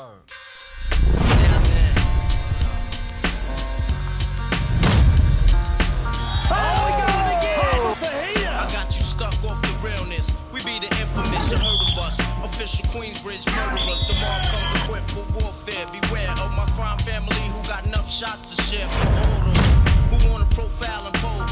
Rock you in your face, stab your brain with your nose bone. You all alone in these streets, cousin. Every man for themselves in Switch it off to the arm triangle. And Jet is out of the net. It is over. Jet Thompson achieves his destiny. He is the PGF Season 8 champion. All right, we're here with Noah McCully. He just had a 10-second finish. He had another fast finish in his first match. We've seen him in Dallas. Tell us, man, what's the secret to the success? Secret to the success? I mean, honestly, I'm just putting in the hours, putting in the hours, traveling places like this, looking to compete, looking to get on the bigger shows. Obviously, PGF's one of the bigger shows, so I hope I win it. I think there's a good chance I win it today. Yeah, man, you're definitely a favorite in the bracket. A lot of names in here that are exceptionally well. I got to see you in Dallas for myself. I've seen some of your stuff on Instagram, so I'm super excited to see. Is there any matches that you're looking forward to? Or? Dude, I really hope I get JJ. I think that would be a really fun match. Okay. I really want that match in the finals. Nice. Yeah. What excites you about that match? He's just good.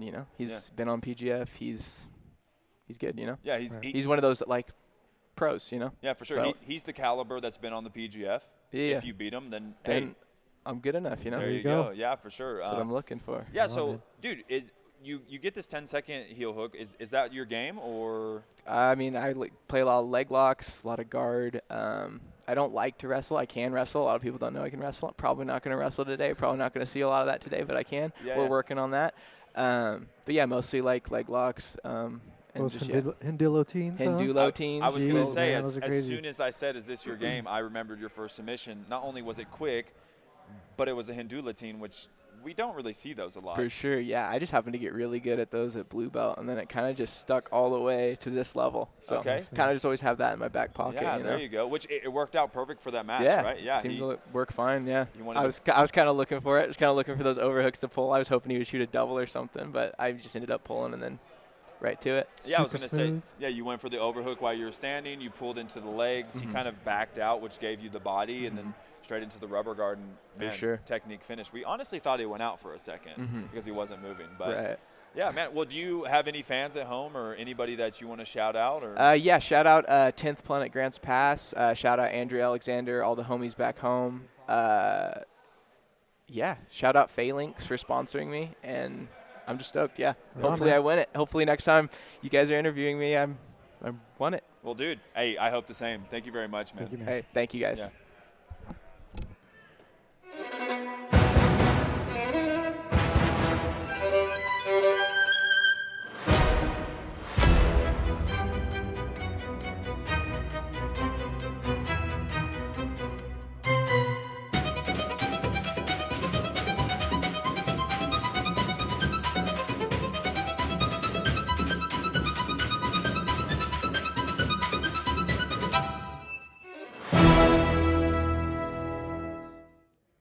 We are back, and we are looking to get into this constellation bracket. Let's see who we have. The first match is going to be Roberto Saldivar.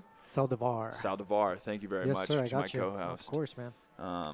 And Demetrio Para Yescas. And they're both out of Mexico. Flew in, I believe, this morning right? They Yeah. both weighed in this morning. Isn't that crazy, man? A professional federation where you would think people out of country aren't coming for a qualifier on just a random Saturday, but we got 3 out-of-country people, 2 from Mexico, 1 from Canada. I mean, look at all these kids, man, that are in the PGF. Look what they go and do after. You know, a lot of kids are moving on to different opportunities, you know, making more money, making a career out of it. I mean, you're a prime example, my friend. Yeah, absolutely, absolutely. Well, dude, with no further ado, let's get into this consolation bracket. Let's do it.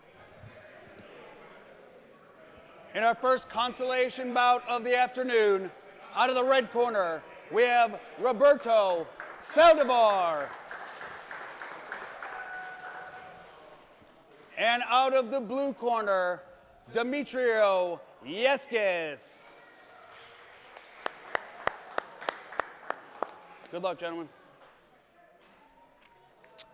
I'm excited to see how these two, how this match goes. I want these guys to show more of their game, you know? Yeah, for sure. I'm always excited to, you know, get to see these athletes, and especially when they get put out in the first round. Of course, we're looking for athletes who can put it together the whole entire time, but, man, sometimes the first match gives you the jitters, and you just can't perform like you want. And Yescas pulling guard again, going for that lockdown. Yeah, that's definitely his play.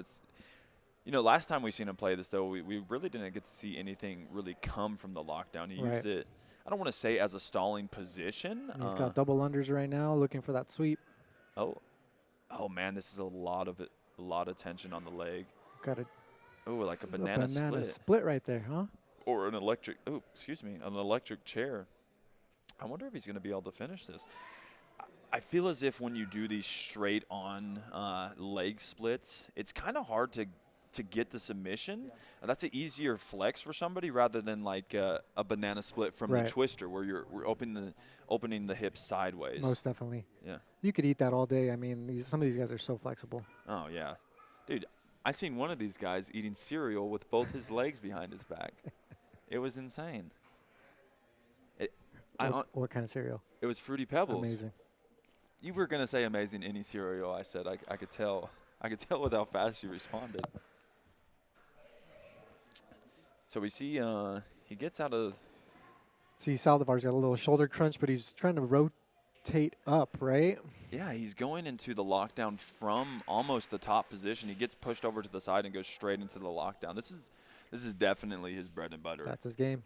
Yeah. What I would like, again, I've said it a couple of times, I would like to see, you know, like we're 2 minutes into the match and he's got a sweep off of it, but, you know, nothing really I want him to do something off that lockdown. Yeah. You know, something's got to happen off that lockdown. You can't just hold the lockdown and, you know, sit there for however many minutes. Yeah, especially, you know, with the PGF rules, it's about engaging, but it's about engaging with intention. And even though he has the intention to do something, there's no intention, no momentum of the move. It's kind of just stuck there. And yeah, we got to see a little bit of a change up.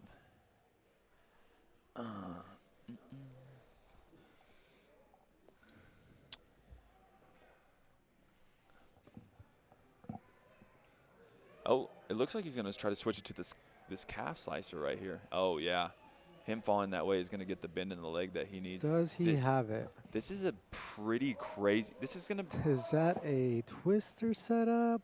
Yeah, but man, wow. And he gets the calf slicer from the lockdown. Yescas with the calf slicer. Not from the twister though. It was almost like a lockdown. Yeah. And your winner. It was like the opposite in 2 minutes, side. 41 seconds, out of the blue corner, by break, Demetrio Yescas. Yeah, I think we're actually going to take a look at this real quick. This is pretty interesting. Most of the time, you can see he's almost going for a twister, trying to put this arm behind his head. But most of the time, you have the bottom leg secured, so the hips are sitting on top of your hips. This time, he has the top leg secured, and he follows it to the back, and he gets the calf slice from the back. See, what's impressive about this is most of the time when you're in the lockdown, it's a 50-50 position. So when you go for the calf slice, they can also go for the calf slice. Correct. But with the angle he has, there's no way that he can reach around and grab his foot. Right. Super impressive. That's a super impressive. And now we got to see a move from his lockdown, right? That's what I wanted to see. Yeah, so we get to see a little bit of his game. Yeah, we're gonna roll right into the next one. I'm gonna send it over to Todd right now. Oh, this is actually this is a good help real quick. Let's talk about this real quick. Nick Soff is his name. He trains with me at 10th Planet Decatur. He calls that the vaporizer. That's right, the vaporizer. I remember that move. All right, there we go. And we have somebody saying, I don't know 10 Planet Turn. He doesn't know me. There's just so many. In our next consolation bout of the afternoon, out of the red corner, we have Kevin Scott. Hey, hold on. And out of the blue corner, we have Anakin McMahon. Good luck, guys. Okay, now everybody is trying to trash on me in the comments. What I'm doing is leaving it up for interpretation. Well, that is true, guys. All right. Love you too, bud. All right, so now we got Kevin Scott versus Anakin McKenna. McCanhan. Again, we didn't get to really see a lot of Anakin's game. Either of the two. Yeah, either of the two. They kind of came in and got put out pretty quick. Again, Anakin is a very good competitor, and we got to see, we didn't get to see a lot of him Season 5. He actually came in and got popped pretty early, which, man, really stinks because he had a lot of potential coming into the season. He's a pretty aggressive leg locker as we see him getting onto the straight ankle. All right, let's see. We need to see if he can pin this guy's hits. Yep. That is the same ankle that he was caught in his previous match. You think Anakin knew that? Could be. Could be. Can you put the link for the bracket up? I definitely can. And your winner by break in under a minute at 43 seconds out of the blue corner, Anakin McMahon.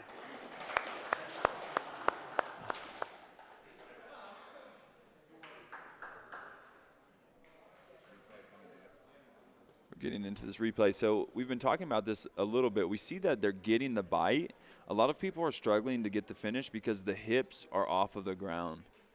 It's going to be really hard to finish unless you can get the hips pinned, which allows you to get that break. So you see he tosses that. As soon as he tosses this leg over, he taps because that hip becomes pinned to the ground. So let's look right. Gets the bite.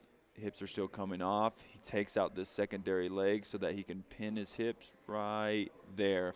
And this is where you see the finish. As soon as he starts, he throws into the tap. Under a minute. Under a minute, dude. Again, this is a PGF qualifier for you. That is. Yeah. Again, we're 80.4% submission rate. Under a minute, I don't know what it is, but it's got to be high. Dude, that's mean it's beating all the other comps out there, so. Yeah, and the thing is it's not that it's a really good guy going against a really bad guy. All these guys are bracketed about the same. You know, I'm sure there's a few favorites, but not by much. You know, pretty much the skill level is looking about the same. But we're going to get right into this this second consolation match. Or is this the third? Oh, this is the third. In our next consolation bout of the afternoon, out of the red corner, Adam Franck.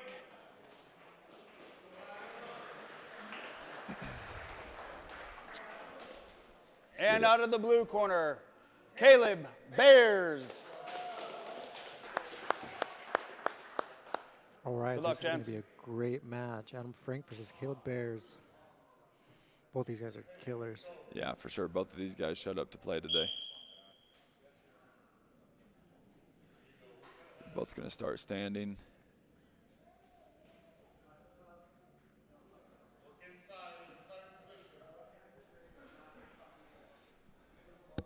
We got Coach Casey in the house. He's the owner and coach of 10th Planet Las Vegas. Casey Hughes, really well-known coach. Has coached a lot of jiu-jitsu in the likes of Andy Varela, a couple UFC fighters. Right. Super big name out here in Vegas, and really creates some strong competitors, man. We see him trying to go for this. Oh. That's a jumping guard. DQ, yeah.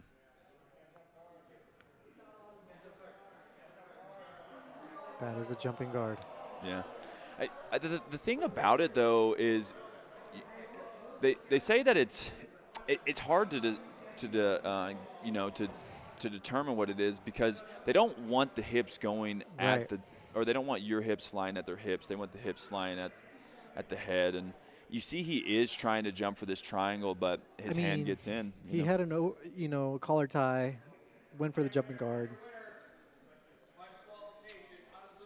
Yeah, it's just a bummer right there, honestly. Yeah, that sucks. Yeah. But listen, that's a part of the game, right? You wanted to go for a flying submission. That's something that they talk about in the rules meeting. Every time that I've been in the rules meeting, they talk, hey, if you are going to go for a flying submission, you got to make sure, because if you land right there in that guard position, this is jumping guard, and that's not allowed here at the PGF. We're trying to save people's knees, and you could even see right there as he's falling down, he's falling onto the knees of our guy Caleb, and that's just, we're trying to save athletes. You can do anything out here. All submissions are legal. Jumping guard is not. Nope. Yeah, and they definitely all know that. That is the last of our consolations bracket. We're going to move right into the second round of the consolation bracket, actually. So right here we're going to see we have let me do a little refreshment of my bracket. That, Nick, I agree, that is sad and unfortunate. I would have loved to watch that match fully play out. I'd love to run it back and see it. Yeah. Dude, Nick, maybe, In our next consolation bout of the afternoon, out of the red corner, we have Demetrio Yescas.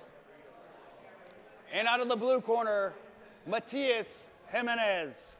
Nick, maybe you text the commission and you get him to change that. I don't know. I'd like to see Yescas kind of step away from his lockdown game and maybe show us something different here. Yeah. And honestly, man, I think it's going to be a little bit harder. It's funny. It's going to be a perfect game to get Mateus in this lockdown because it's going to slow him down. Right. Mateus is a player looking for speed, looking for scrambles. So if he can get the lockdown, that's going to be, a good position for him. But with saying that, it's going to be hard to get him into the lockdown. I mean, the last two matches for Yescas, he's held both his opponents down in lockdown. So maybe Matias, can get out that lockdown and be a little more aggressive and find that sub. Yeah, for sure. Yeah, we're getting a little bit of a rash guard switch real quick. There we go. Yeah, if you like these Kings rash guards, we got the blue and the red. You can go on to the LasVegasKings.com and you can grab your own. I said that wrong. Don't listen to me. It's the LasVegasKings.club. Sorry. Lockdown for life. Lockdown for life. That is something the likes of the Dream would say.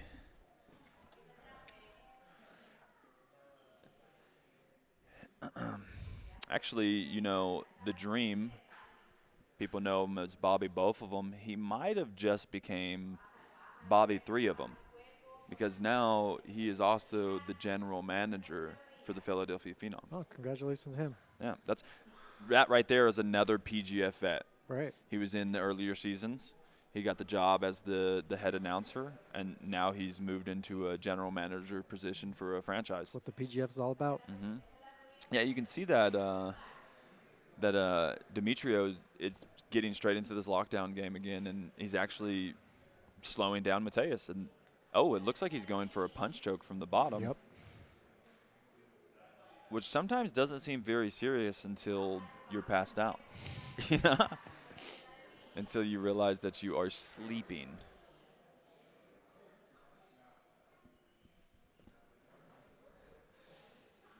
Again, there's not much action happening, but I wonder if it's because Mateus is playing this slow. He's not trying to rip out of the lockdown. He's not trying to come too forward. He's not trying to, push way back. He's trying to figure out the position and get out of here smartly.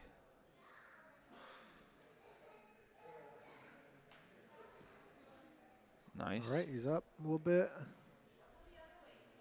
Looking for a knee slice. Yeah, you see him switching that over, getting his knees on top of each other, trying to smash his leg. He's got a grip on, hit a grip on his bottom leg right there, trying to get his legs collapsed together so he could pass him.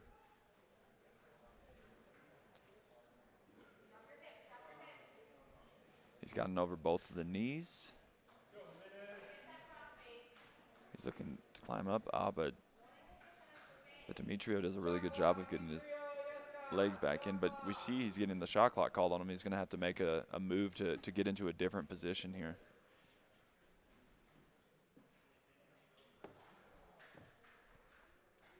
We might see.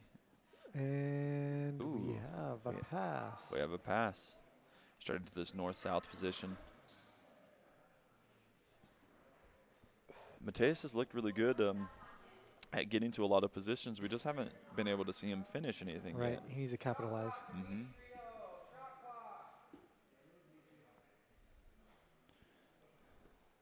Demetrio gets another shot clock called on him. He's got 14 seconds to change the position. And again, it's not, they don't want to see a defensive get out.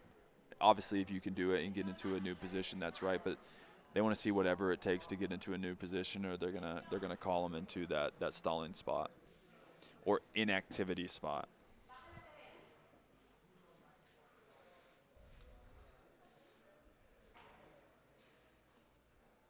He's playing this quarter guard. I guess the shot clock got called off. I didn't. And we got a full mount. Yeah. He's doing a really good job of getting back to these quarter guards, half guards, but again, he's not being able to create anything off of these.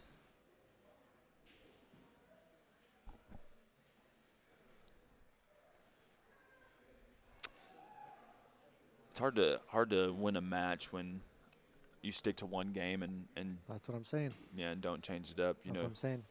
Oh, he's got him in this north-south choke with an arm in.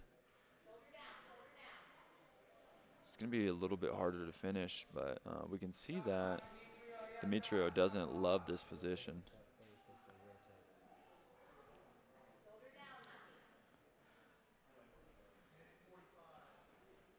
Mateus has to let go of the north-south choke. He's in this neon belly, looks to collect over the legs.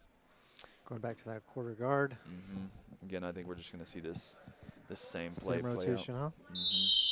Yeah. And we got a flag. Yeah. We get a flag. He's going to get him into this modified referee's position. It's more of a tabletop position. It creates a little bit more openings for the offensive player, and it's a little bit harder for the defensive player. He's going to need to switch his knees. Yeah. It's one leg in between, one knee next, hand on the belly, C-cup on the elbow. You can go upside down or you can go regular grip.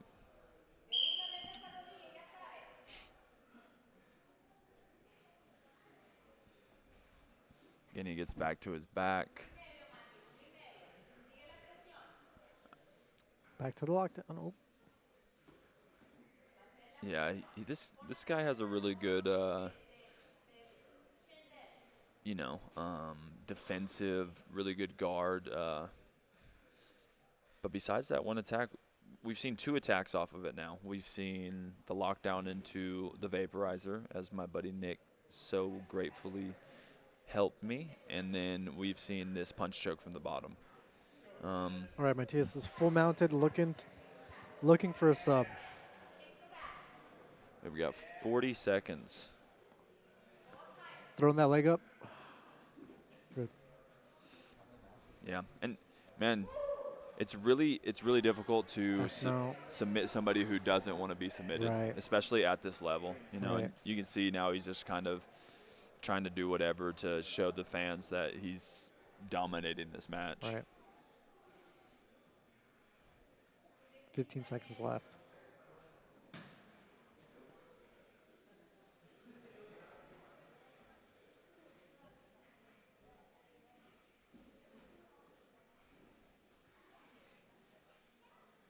Somebody says, right. hashtag, I'm not gonna do it. That's inappropriate. That is inappropriate, and I just won't say that, man. Not here, not now. I think we definitely By know decision, who's gonna out of get the this blue decision. corner, Matias Going to Matias. Jimenez. Matias. Yeah, man, like we said, there's Great job, not guys. much else to say Good work. about that match. Demetrio couldn't get his lockdown game going, and he just continued to try it.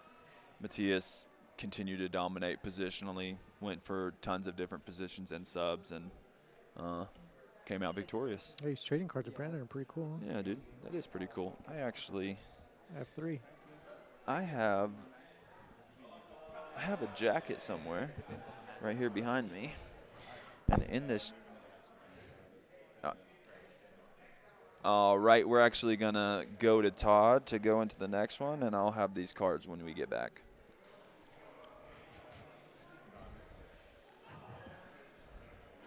We lost our screen for a second.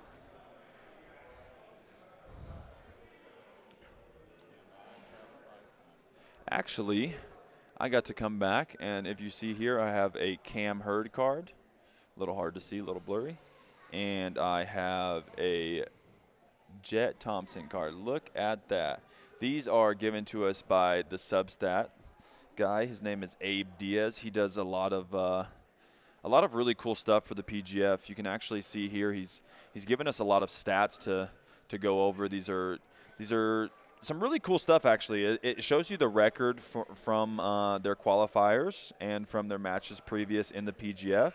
It gives you a threat index, which is how good the player is, by data going to be. It gives you points per match, points projected weekly, and then there's season ceiling. And obviously data is just something that we read, but these are super helpful. Like Brendan was saying, if you go to pgf.world or pgfworld.com, you can see all the matches, you can see all the subs. But for right now, we're going to actually go back to our man Todd, and he's going to bring us into our next match. In our next consolation bout of the evening, we have out of the red corner, Levi Thurman.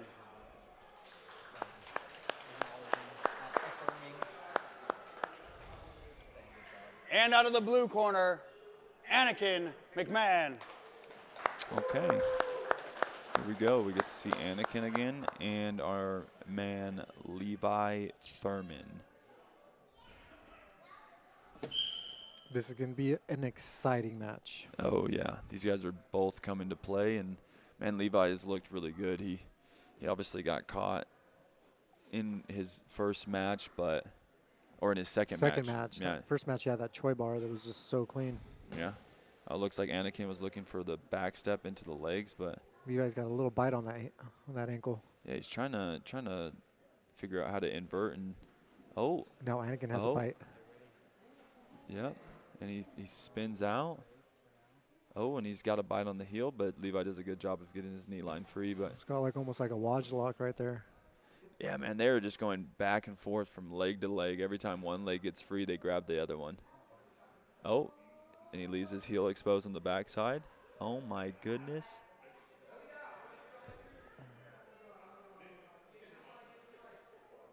Oh. Toe hold? Yeah. Turn it into a toe hold, trying to turn it into this Mikey lock right here. This is actually pretty impressive. I'm not a huge fan of the legs. You can actually go back and watch me get my leg broken if you would like. But I'm not a huge fan of it. Just not really my style. But it's honestly because I don't understand the intricacies of the leg game and how these guys are just switching from foot to different lock. It's straight ankle to Abe lock to Woj lock to Aoki to whatever it may be, inside outside heel hooks. It's impressive to He's got a nasty inside heel. Yeah, that was super nasty. But man, that's super impressive to watch him just go through these moves and nasty inside heel. Yeah. And dude, actually, you're talking about all these stats. And your inside winner heel hooks, number by one, break most in a dangerous minute submission type in 36 the out of the red PGF. corner, Levi Thurman. That'll definitely leave you limping all day, maybe all week. Yeah. Let's see. We're actually gonna go into it. You see, he's got this ankle lock that he's trying to go belly down on, but it's leaving his ankle exposed. Levi does a really good job of adjusting, getting the foot into his armpit, right finding there. the heel, Clasp and his opening hands. up. Yeah, you see You see Anakin try to follow it up. Belly down. Once he gets belly down, it's too late. Yeah. That's a super good finish by Levi. That was great. Yeah. So, yeah, like I was just saying, that's the most dangerous submission type across all the qualifiers. Inside heel hook is the most common finishing submission, and it's responsible for a large share of break points. Right. It's actually it's super cool what they're doing with all this data. You know, that's something that you have across all professional sports. When you look at baseball, you look at batting percentage? Averages, percentages? Yeah, right. however you say that. Obviously, fan. I don't play baseball no more. Well, when you look at football, you see average yards per touch or average yards after contact. And in basketball, you know how many 3 points, their field goal percentage. You see all these different things, and this is something that we're trying to, trace along jiu-jitsu as well. And right, these stats are so important. Yeah, and so important. Yeah, and this is pretty important when we're going to the draft pool. We're looking at the draft, which actually comes up February 4th, which then leads into the season, which is going to be March 4th. But when you're looking at these athletes in the draft pool, you get to look at what they're going to be projected to score. And again, it always changes. There's always an outlier. Right. There's somebody at the bottom who ends up at the top. But this is at least it's your betting odds. And those always change, but your betting odds are the best indicator at what could happen. So, now, where's the draft going to be held, Travis? Yeah, so the draft is actually going to be held in a secret location. I see. Yeah, so there's that. Okay. Yeah, but it will be held February 4th. All right. And that's what I could tell you. Excited for it. Yeah, and before you keep getting into investigating, we're going to send it back to Todd.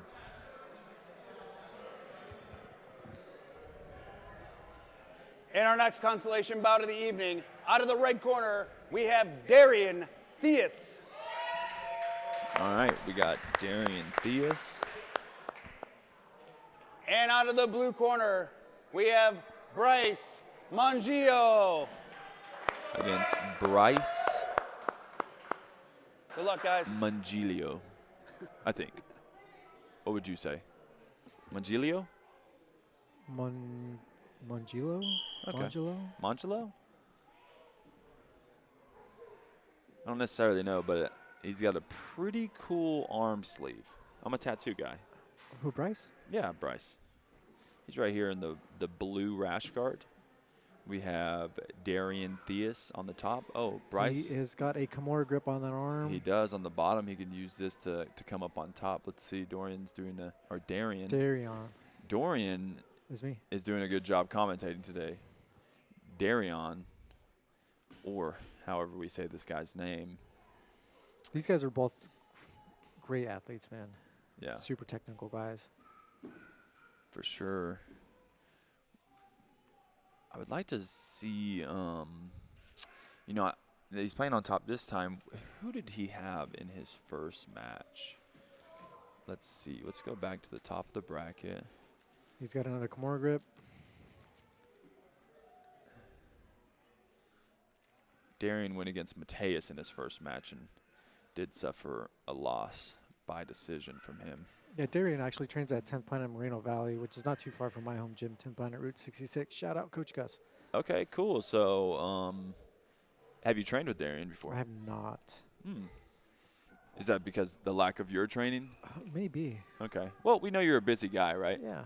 Yeah, you're a doctor, live in an apartment, and that's just sometimes that takes a lot out of your day, dude. It's crazy. Yeah.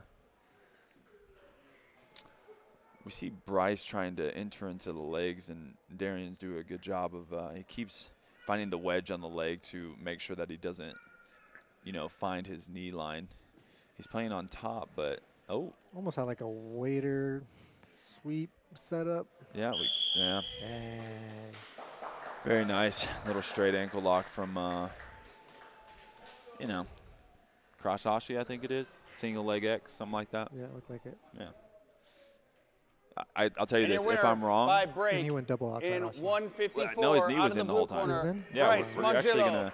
gonna see a little replay right here. And listen, if I'm wrong, somebody will call me out for sure. See, his foot is right Yeah, here. we gotta look at the other angle though. Yeah, you'll see it better when he rolls over. Just wait. See? Yeah, his knee's in. Yeah, knees in. That's what I like to call single leg X or cross Ashi or whatever. Whatever you want to call it, you can call it that.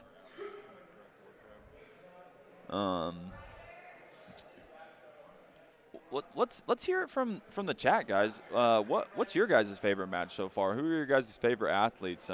Obviously, something I would like to announce is it was kind of a bummer seeing Adam Franck get put out the way he did. I wanted to watch him continue to climb up the bracket. I always enjoy watching him compete, but again, you just can't jump guard. Right. Yeah, and even if it is a right, it's dangerous jumping guard. Yeah. Actually, I know a guy who, was competing. Somebody jumped guard and dislocated his knee. Yeah, that's terrible, man. All that weight goes on that knee. That knee hyperextends, breaks the knee. You're the perfect guy to talk to about this. Give him a little breakdown of what can happen in that situation. Right. So if the other opponent's standing, right, and they jump guard, right, that leg is going to lock. That body's going to come down on that knee, hyperextend that knee, and that's going to cause that break. Now, those breaks are super, super dangerous and super lengthy. Some people never truly recover off a break like that. Some people have to get their leg amputated from something like that. Is that correct? Yeah, Travis, that's right. I mean, that's a little far, but they do. All right, we're going to send it back. You know what's good for that? Some stem cells. Wow. New Hope Regeneration. In our next consolation bout of the evening, out of the red corner, we have Caleb Bears.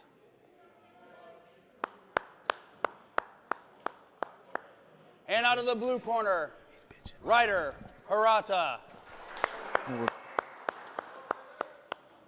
Good luck, fellas.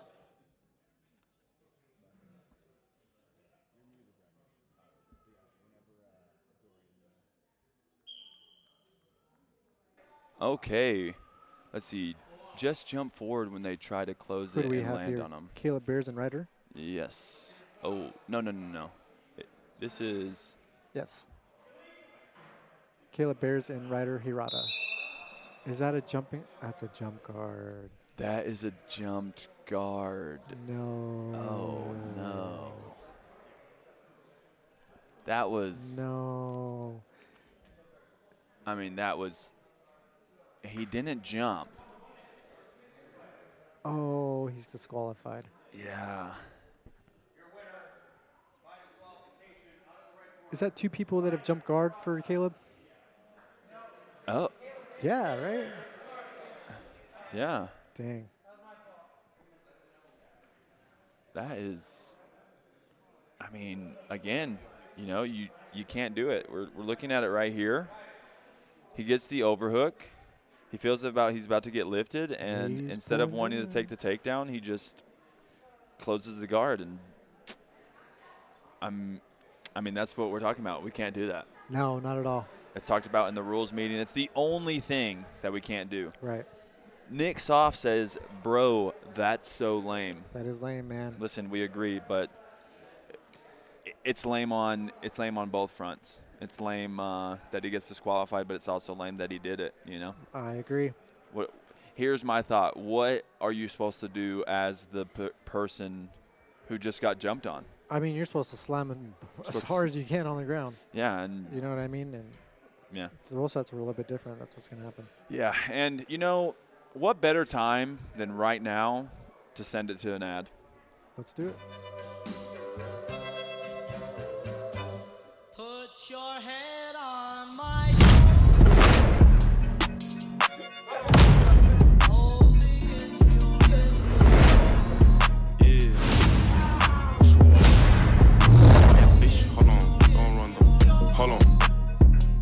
Egal in welchem Zustand. Ich nehm mir nur was mir zusteht, Chefkoch, ich hab die fehlende Zutat. Säge mir zu, bitte nick. Für dich hier in mein Head and Shoulders. Hollow, nie sein Toast, trotzdem gepflegt, auch wenn du noch Hope bist. Hope, wir bleiben.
shots to share for all those who wanna profile and pose. Rock you in your face, stab your brain with your nose bone. You all alone in these streets, cousin. Every man for themself in Switch it off to the arm triangle. And Jet is out of it. It is over. Jet Thompson achieves his destiny. He is the PGF Season 8 champion.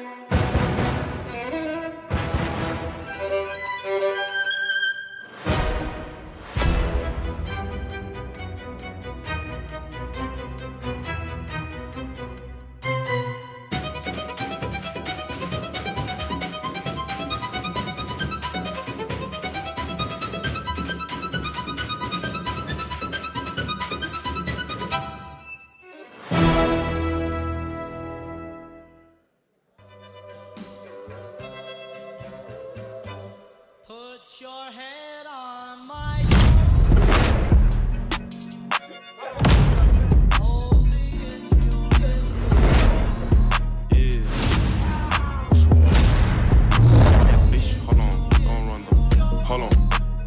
Ich mach Hit, egal in welchem Zustand. Ich nehm mir nur, was mir zusteht. Chefkoch, ich hab die fehlende Zutat. Säge mir zu, gute Nick. Für dich shit in mein Head and Shoulders. Hollow, nie sein Toast. Trotzdem gepflegt, auch wenn du nur Hope bist. Hope, wir bleiben.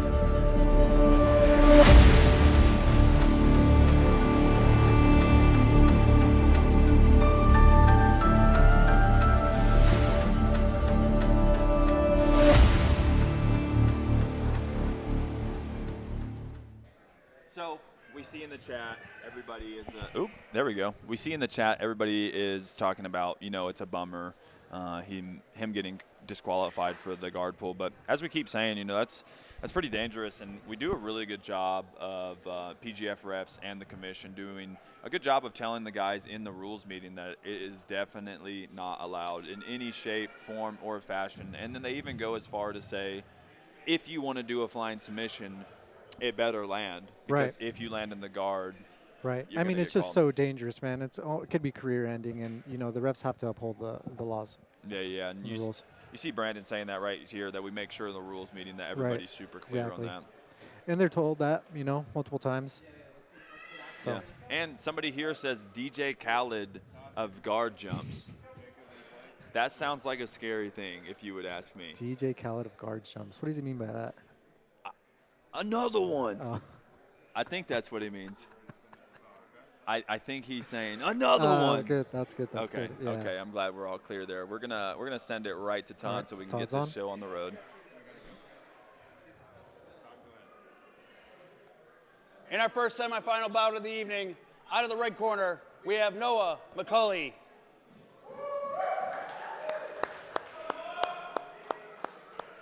And out of the blue corner, Britt Moyer. Good luck, guys.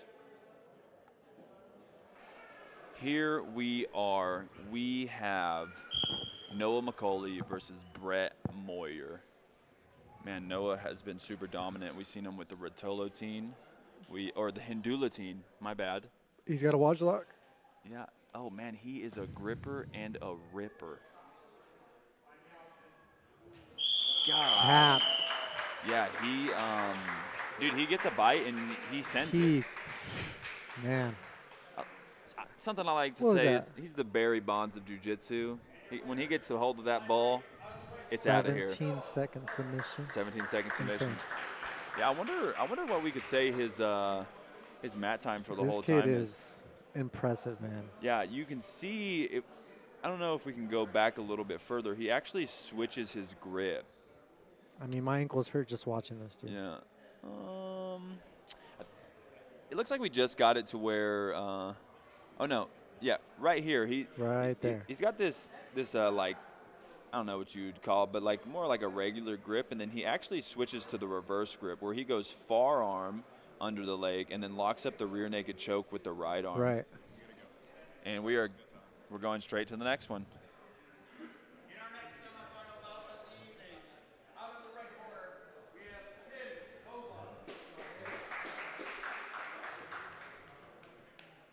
Man, we have a full house.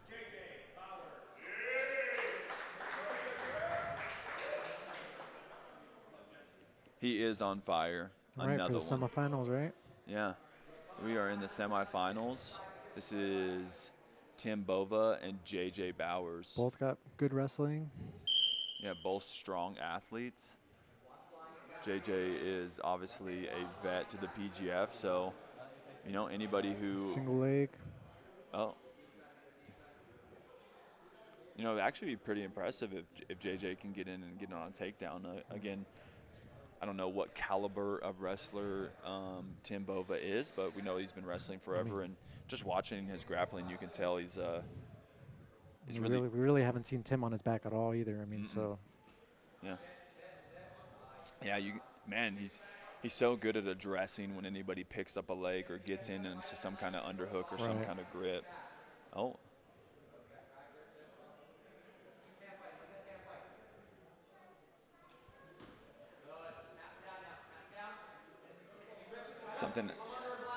Something I'll note is JJ, as a very aggressive player, when things don't go his way, seems to get a little bit more aggressive and push the pace, which is great. I hope so.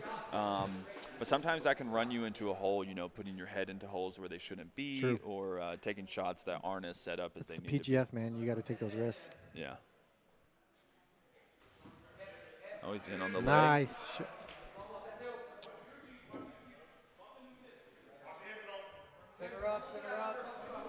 We might see a big lift off right here. I can't wait.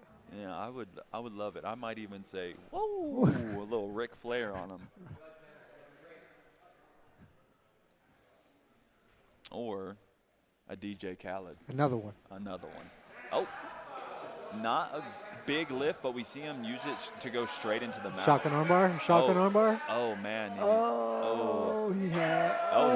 He's got the arm, but lost the elbow. JJ is not going to stop moving. I would like to see JJ grab the hip right here. Let's look for that throw.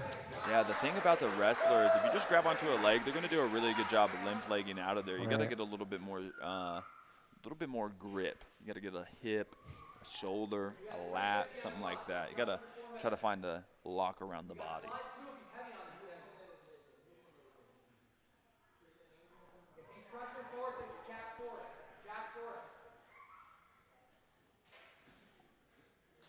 Ooh, Kai Johnson in the chat. Really good buddy of ours here at 10th Planet, or we're usually at 10th Planet Decatur, but 10th Planet Decatur buddy. He's from Europe. Nice. Yeah. What part? That's why I said Europe. That's where you lost me. Yeah, because I don't know. I'm sure. I think he is from. Maybe he'll tell us. Maybe he'll tell us where he's from. Oh, nice. He's got the back. Oh, and a slam. Big lift and a slam. Nice, dude. That's what we want to see. Yeah. Oh, and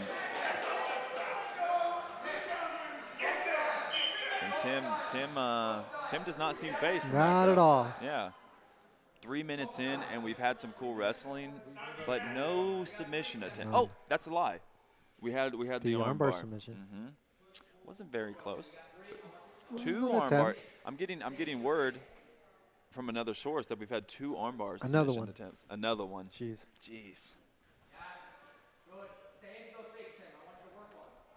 Kai Johnson, if you're still here, I would love to know what part of Europe you're from, so I could. Yeah, Travis doesn't know. Yeah.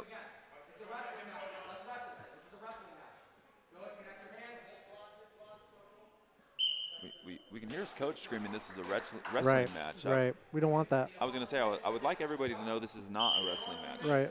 It's a grappling match. Yeah, this is a PGF qualifier, and we're looking for submission kills.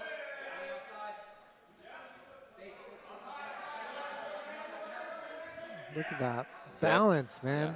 I would say you definitely see the wrestler that's very wrestler-esque. Right. Great base. Duck under.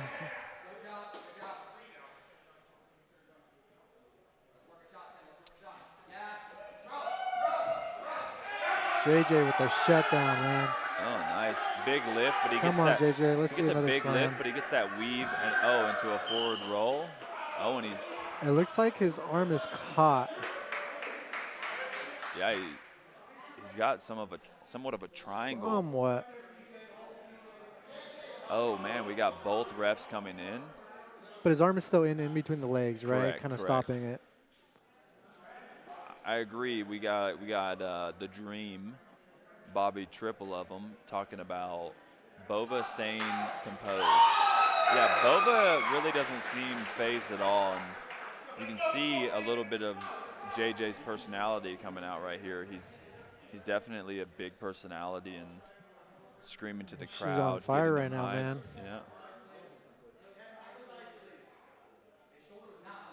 Yeah. I don't agree. That setup doesn't look right to me. Yeah, I'm not. Yeah.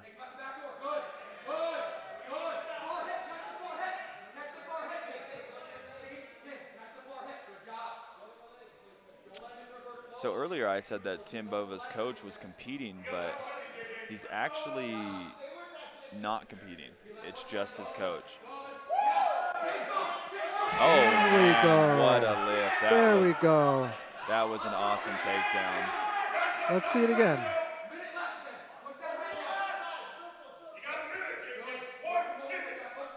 Honestly, man, JJ has had some lifts, a little bit of takedowns, but so has Tim, and Tim is the only Right. one right now with some submission attempts. Right. So if it goes to decision, it's not my choice.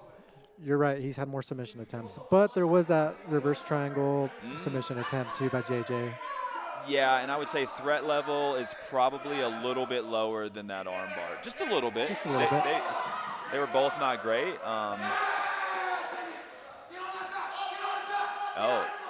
But yeah, if it was my decision, I would have to give it to Tim Bova.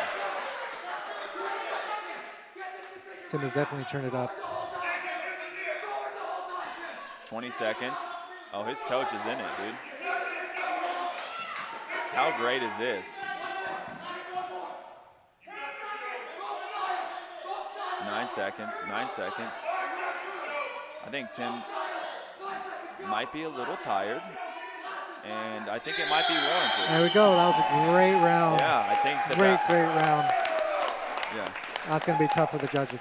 Yeah, I definitely have my pick. I'm going Tim. You're going Tim? Yeah. I don't know. I can't decide, to be honest. Yeah. Let's look back and see if we have any highlights from this match. Right there, we see Tim went for the same lift that he had in the first match, and he actually got reversed and taken down by JJ. We got a nice roll out of a submission into the reverse triangle. He gets out of the triangle. They start grappling again. We see him do this little ghost escape straight into this suplex. That's an awesome move. And look, you could see it right there. If we could just go back just a little bit. Watch how when he gets put to his back, he makes sure that he stays back away. Right on his knees. It's back away from the mat, and that's definitely from the wrestler in him. Look at that, dude. That's a lovely commentary group right that's there. Great. All right. I think we are, we're discussing, you can see we're discussing right here. We got Brandon talking to the commish, talking to Judo Joe. He's making his way to talk to old Ricky Lundell. I wonder if he'll come over here and talk to us. Well, that'd be cool. You know? I don't know how deep my influence runs, but I'll at least tell him what I think, right? Has Bova won by submission today? I do not believe so. What? Who was his last match against? I think he. Oh man, this is hard to use sometimes. Let's see who his last match Tim Bova was versus against Levi.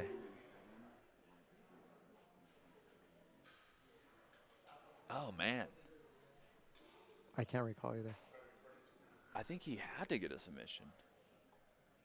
Yeah, he did. He got something, I think. Was it a straight ankle? Shoulder lock. Oh, here we go. Oh, the moment we've all been waiting for. Thanks, chat. Your winner by decision, out of the blue corner, JJ Bowers. I kind of had a feeling it was going to go to JJ. Yeah. I think I disagree with that. But, hey, not my decision to make. You know? Not our decision to make. Again, we're not looking for jiu-jitsu. Right. So jiu-jitsu is not the qualifier for who wins the match in a draw. Right. Because, like Brendan said, half grappling, half American Idol. yeah, absolutely. And here's the thing, though. In the season, that's a 0 for both of them. Right. Nobody won that match. Right. But I think we're going to go right into the consolation bracket. Over to Todd. Copy. In our next consolation bout of the evening, out of the red corner, we have Levi Thurman.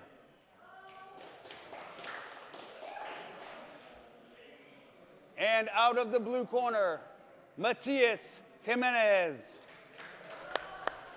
All right. This is going to be another exciting match. Good luck, yeah. gents. Oh, yeah. We got both of these guys fighting back from the losers bracket. Mateus is definitely very exciting, very energetic. Blast double. Blast double right off the rip. Kind of looks like he's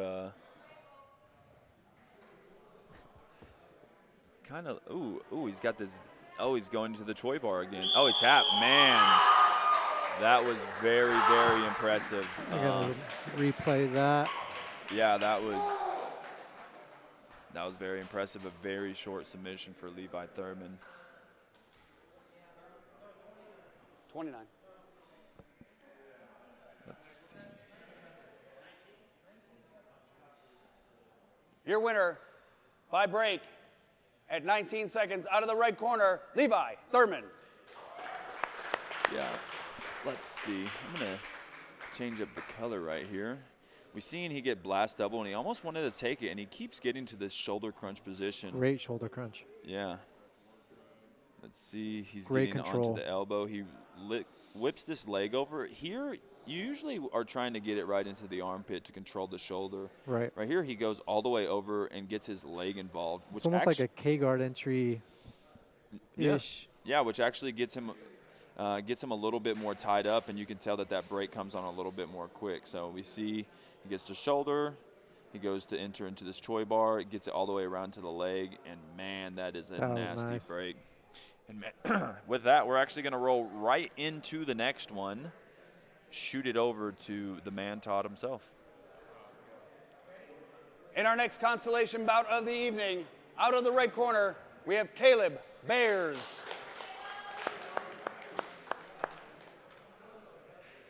And out of the blue corner, Bryce Mongillo.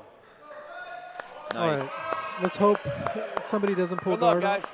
Yeah, no jumping guard. No jumping guard on Caleb this time. Yes, Caleb, we haven't really got to see his last two matches because of some guard pulling. Disqualifications. Yeah, some guard jumping, I should say.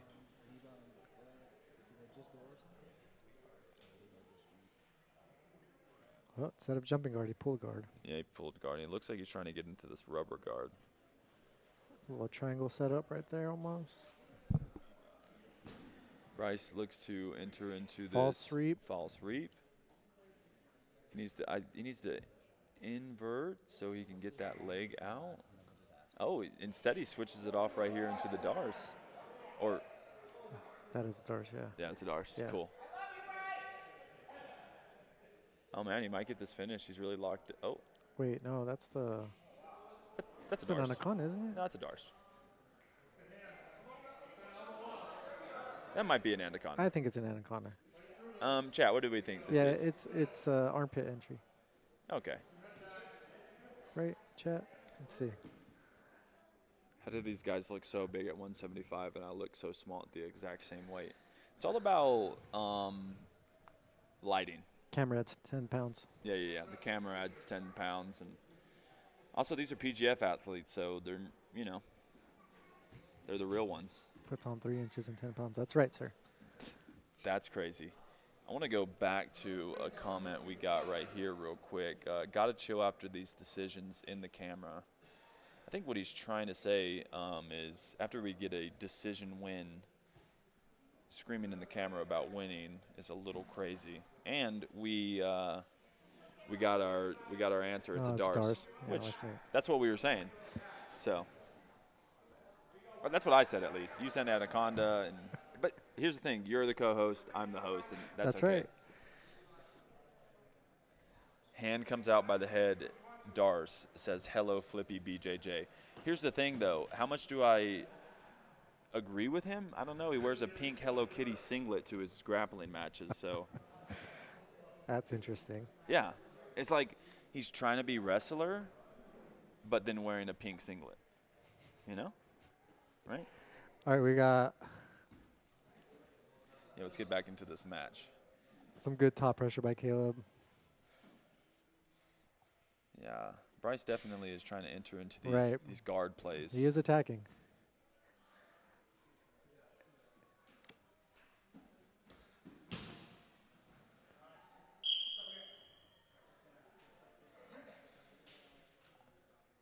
Caleb gets past the guard.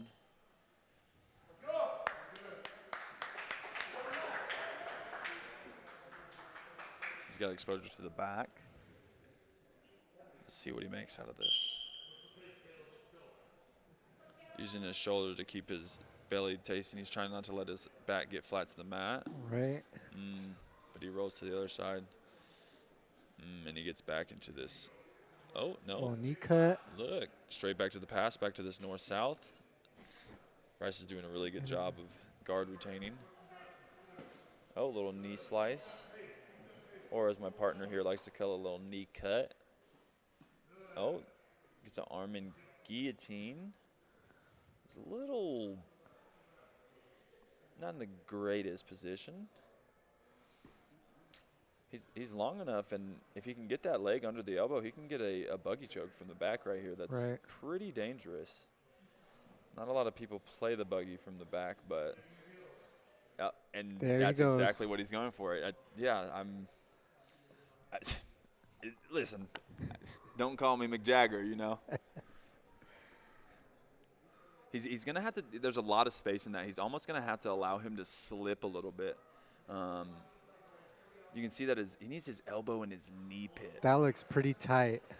Oh, yeah. I mean, I do see the veins in his eyes. That looks tight. Yeah, see how he's extending his body up Right. there? Honestly, I would love to see him finish that. Framing with that arm.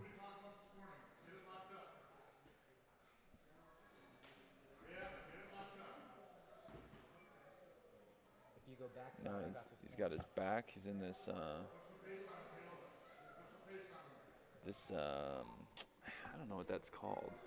Like a leg ride, something like that. I mean, he's got both hooks in now. Yeah. Both hooks, they're on the bottom. He's looking for that Irish twister right now.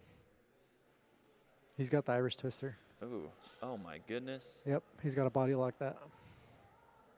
Is that what he's trying to do? I think he is trying to. Yep. Oh, that would have been nasty. Oh, and he switches it straight to the RNC. all you, Isaac. All you.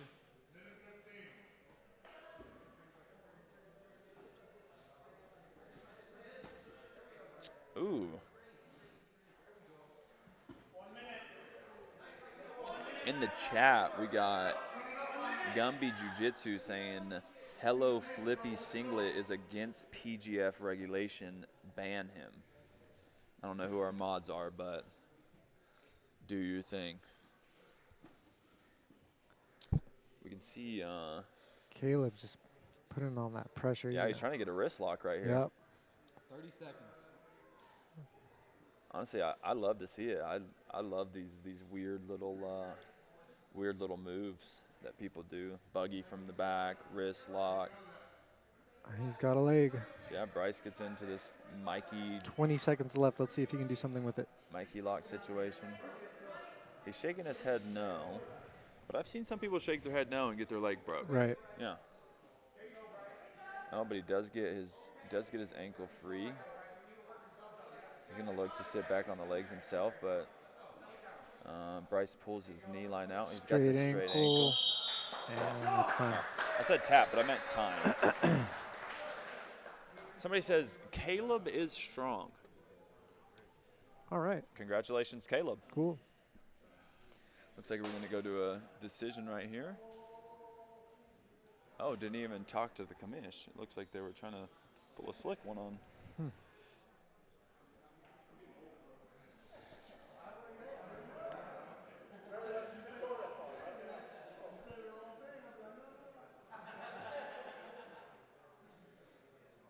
Your winner by decision out of the red corner, Caleb Bears. Nice.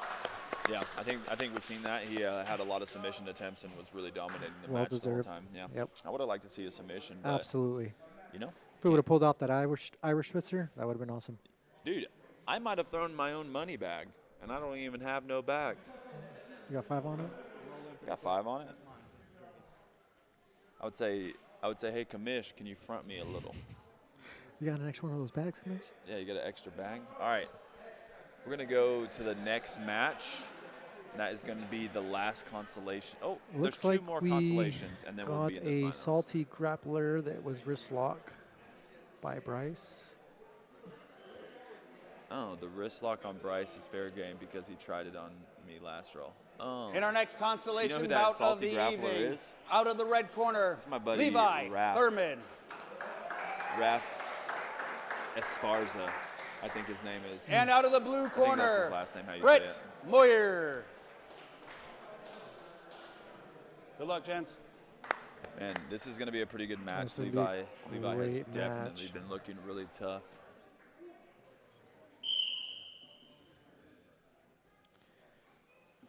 And we get a guard pull by Brett. Yeah, Levi gets into these legs, and Levi's got a nice bite, looking Yeah. for that outside. Brett is looking to sit on the leg as well. This is a straight shootout. Yeah, this is almost like a Western movie. Oh, he's going double straight He's got ankle. double straight ankle. That's what I like to call the dual wield. Let's see if he can go belly down. Yeah, he's looking. Oh, And that is a tap. that is a tap. Nice try by Levi. That was a very nice submission.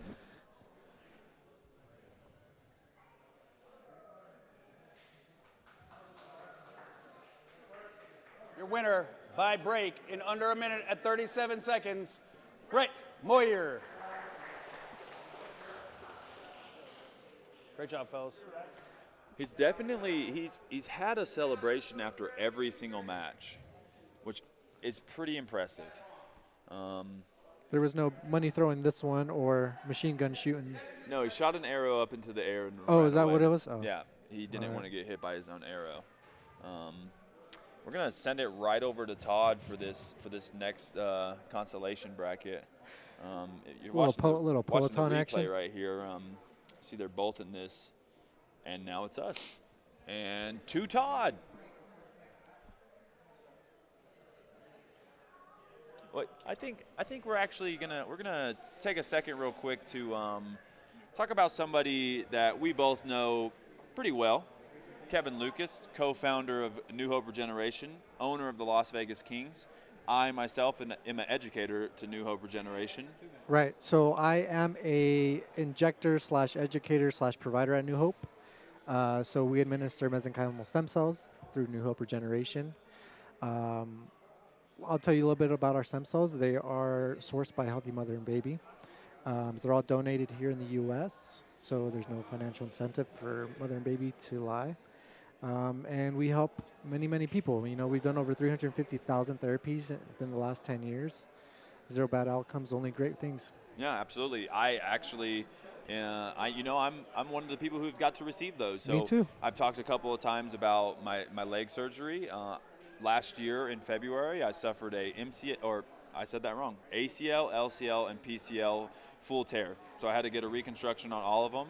I was actually grateful enough to get stem cell therapy a month before because I had won Right. the season of the PGF, which Kevin is generous enough to offer the winner of the PGF season stem cell therapy. And I've never tore my ligaments before, but my PT and everybody else has seen the recovery that I've had. And right now I'm 10 months out from a triple ligament surgery, which is usually a 12 to 18 month recovery time. And I'm planning on competing next month. Insane. Insane. Truly, truly insane. Yeah. And, you know, they're so life-saving for not only injuries, but for, you know, autoimmune issues, you know, chronic infections, right? Severe inflammation in the body. You know, these stem cells are just so great. And, you know, regenerative therapy is here, and it's, you know, the future of medicine. So, you know, give us a check us out, guys. You know, we have great partnerships with gyms and, you know, stuff like that. Yeah, that you hit on a good point. Something that is really special about New Hope Regeneration is Kevin Lucas. What's up, brother? What's going on? Kevin Lucas is, man, his heart for martial arts and his heart for kids is very special, and he has his own story to tell. But the reason that he wants to do this is because he wants coaches to be able to be in the gym for longer, to help these kids out and allow them to stay on the mats longer and, you know, have a hope and have a dream to continue to get better. And you know what? I think that leads us right into our last consolation match. All right, let's see it. Or another consolation match. I don't know where we're at. Either or. Let's send it to Todd. Nope. Dude, all right, we're staying here. Dude, all right. We're gonna come back and let me see if do we have a commercial? No. You know what? We actually don't have a commercial. All right. What we have here is let's talk about this real quick. We've been talking about this all night, and we've been talking about how generous Abe, the stats guy, or Substats is for giving us all these. And I want to talk about the top 3 on here real quick. Travis Haven, Jaden Groiner, and Austin Arende. These are 3 qualifier winners right here. Travis Haven won the Jiu-Jitsu Open. He's ranked at number 1. He had a 5-0 record. His threat index is a 10. They predict his points per match, 3.8, so he looks at getting a break in under a minute almost every match. He's projected almost 12 points weekly, and his season ceiling is 57. I also want to talk about Austin Arende real quick. He won the Dallas qualifier, which was the Las Vegas Kings qualifier. He was 5-0. His threat index is a 10. But this is where it gets a little bit different. We have him ranked 3rd, but his season ceiling is going to be 63. So he's looked to put 6 more points than Travis Haven. And man, you'll be able to see all of that go down on the PGF draft February 4th, where real teams, real franchises are going to fight it out for the 2026 season. And I think that we are now ready to send it to Dodd. And when we come back, you'll see a great guest that we have for you. In our next consolation bout of the evening, out of the red corner, we have Caleb Bears. All right. Should be And an out of the interesting blue match. corner, Tim Bova. Okay. So this is something that happens when you get into the consolation bracket. We just seen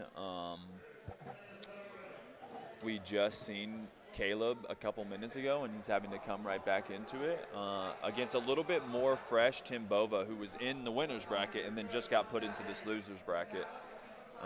Saw a single link right now by Tim. Yeah, it takes him down. He gets into this knee shield position. He's playing very pressure heavy. Right. Caleb's doing a good job of making sure he can't get a crossface, and he's trying to get under for this it's the electric chair play or this electric chair sweep.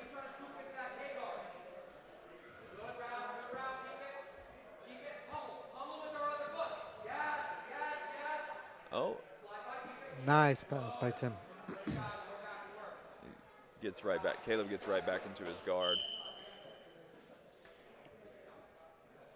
Somebody says right here, my boy Noah has 3 kills in less than a minute on the mat. I would say he has no kills. He has 1 kill for the day. Does he have 3 kills? Noah, yeah. Breaks. Yeah, 3 breaks, Yeah, 1 they're kill. breaks. Okay. Three submissions in Yeah, under a minute. and then one. Let's not get too crazy in the chat. Oh, he's using this head and arm to try to pass the guard, but every time he gets past the knee line, Caleb does a good job of inverting and almost going into this north-south wrestler's position, which creates a scramble of some sort and gets him back to this guard. And right now he's trying to go for this reverse De La Hiva. Ooh, that was a very nice pass. But right back to it. Right back to it.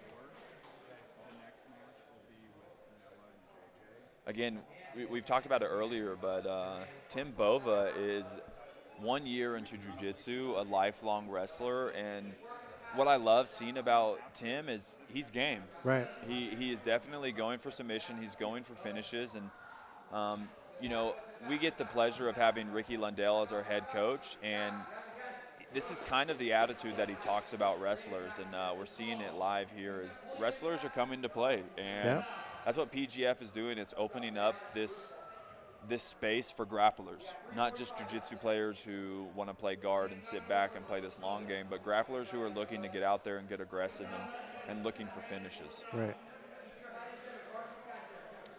Somebody says, do it for Canada, Caleb. So I already like the dude because maple syrup is one of my favorite sauces. Ooh, and we get there a we go. Very nice suplex. That's what we want to see. And he's straight into this arm in guillotine. Oh, he's got a thumbs up saying he's good. He's looking to switch off to this Kimura. I mean, Tin ended up in a good position where he could have triangled them right there from mount. Yeah.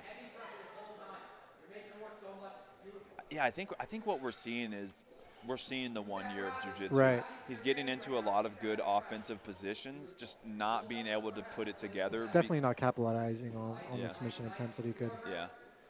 You know, and this is a kid, though, Brandon mentioned it earlier. You see he's been in jiu-jitsu a year, and you see the potential. He's obviously willing to learn, willing to go out there and put it on the line. So, I mean, if he was to make it to the draft and win this today, this is an excellent pickup for a team. Right. Like Brandon was saying, it's only up from here for him. Mm-hmm, absolutely.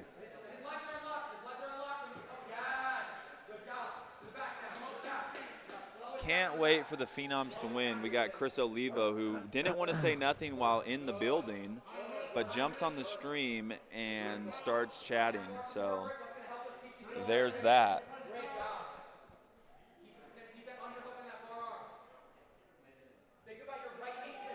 Boba seems to just have more energy. I think what you're seeing is this is a lifelong wrestler who that's a big thing in wrestling is the gas tank, and we've mentioned it a couple times. He is a year into jiu-jitsu, so it's just that he's lacking a little bit of knowledge. You know, he's lacking a little bit of small details that will get him these finishes.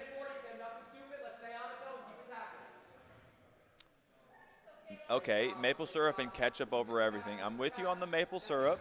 I don't know about the ketchup. Yeah, and I'm out of there on the ketchup.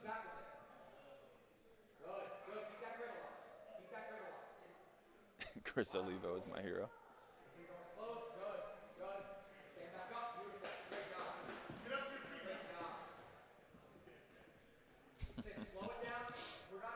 All love, Chris, all love. We might see another suplex right here. This is the position that Tim keeps getting this from. Oh, yeah, yep. Oh, with a very nice flying triangle. We're going to want to, he's going to go for this teepee trial. We need to see him cut the angle if he can scoop under that leg. It looks like he's getting out of it, and he's out, yeah. Yeah. But and he gets we might get a little outside heel. This is something I feel like wrestlers need to be a little bit. Right, but Tim's pretty good, man. He's been getting out of a lot of leg locks. Yeah, look at that. Out. Man, but that could have won Tim the match. I think Tim has been, again, pretty aggressive, but Caleb has done a really good job of getting back to his guard and not really allowing things to happen. But right. That was a pretty close submission and locking it up. It wasn't necessarily that he was going to go out, but That was a great attempt. And that's our first flying submission we've seen hit. Right. Let's see that another suplex. All right, and there goes the decision. Very nice match. Something that I struggle with when commentating is not screaming out what they should be doing. You know, trying to coach them in the match, and that might become a little biased sometimes. So, don't really want to do that. Looks like we got a pretty quick decision. I think we could agree on who we're going to pull to the next, but and your winner it is not by our decision out of the blue corner, 1-10. Tim Bova. Yep. Drop Tim. Listen, and Tim doesn't just doesn't stop moving. D.W. Jones 2000 YouTube says, and listen, that's what sometimes is going to get you the win. Right here we see a suplex. That looks like one of Tim's signature moves, and he gets straight into the mount almost every time he hits this move. Right here, we think he's going to do it again. He gets him to base up, and Tim goes into this flying triangle, looks for a TP finish, squeezes hard, can't get it. Yeah, right here you see he's building base, and his head slips out to this side, so he can't get this suplex because he needs the head on his chest so that he can get the bend in his neck. He drops his hand to base. Tim sees the opening for his leg to come right around. Boom. Straight into a triangle. Right. So if you would have repositioned right now, instead of going for the TP, I mean, we could have maybe seen a triangle. We maybe could have seen a triangle. Yeah. But what we do see now is we're joined by the owner of the Las Vegas Kings, co-founder of New Hope Regeneration. You're not going to be able to. You might want to take one off. Yep. Co-founder of New Hope Regeneration, Kevin Lucas. Kevin, what do you think about today? Man, what a qualifier. The level of all of these gentlemen across the board was just at so high. You know, having been around since season 5, where, you know, you had a pretty strong discrepancy between the top quarter guys and then a group in the middle and then a clear group on the bottom. And that really just is happening less and less with each qualifier. It's happening less and less with each season. But even from Dallas to this one, there's a pretty drastic difference in the level equaling out between all the competitors today. Yeah, absolutely. I think we're going to try to run right into this final consolation match, and then we'll get you to commentate, and then we'll get some answers from you after that. All right. Cool. Over to Todd. Ladies and gentlemen, the winner of this match moves on to the finals. And out of the right corner, we have Noah McCully. All right, and out of the blue corner, we have JJ Bowers.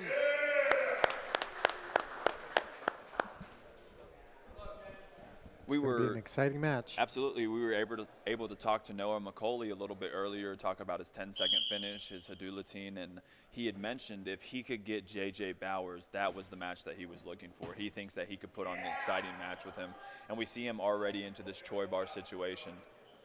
Oh, he's grabbing onto the leg to get the switch. Oh man. This is deep, and he's got a really good grip.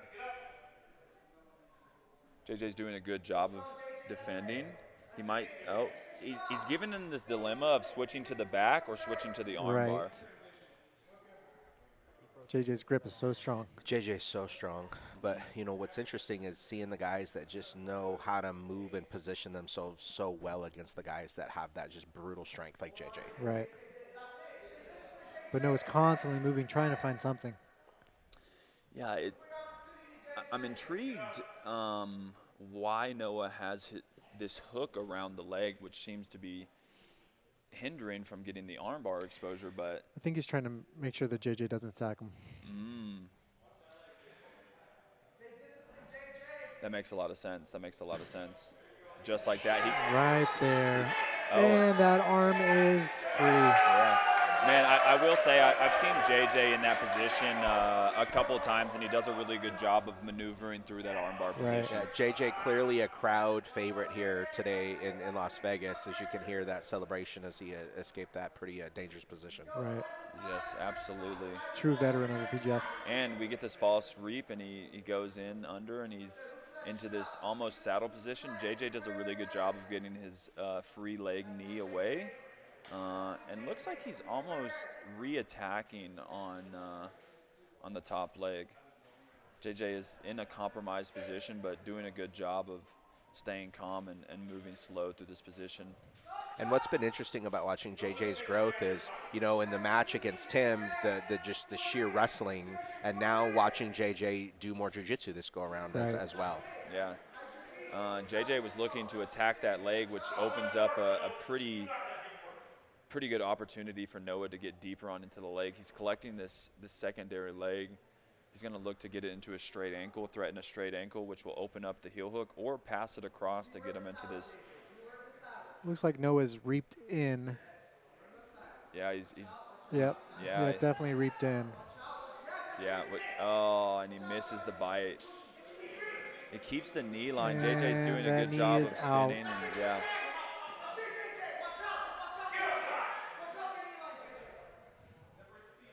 I think a good restart on the feet would be great. Yeah, Yep. I was going to say, I think we're going to get a reset. We're probably going to get a reset from the same position, but man, this is an intense match. This shows you JJ is the caliber athlete that's been in the PGF before, and he's here looking to make it into the finals. So, Noah has a tough task at hand to get past JJ Bowers. Yeah, and just seeing JJ's calmness this season. Last year you could see him get a little emotional and flustered, and today he's just done a really great job of controlling that emotion and just continuing to fight. Right. Noah again with the Choi bar attack. And JJ's doing a pretty good job of dead arming so he can't get the arm in between his legs. Oh, Noah. Oh, Noah has some kind of crazy. Is he locked up the triangle? I can't see from the other side. He had it locked up with an arm in, but it was almost like his hand was framing on the neck of JJ.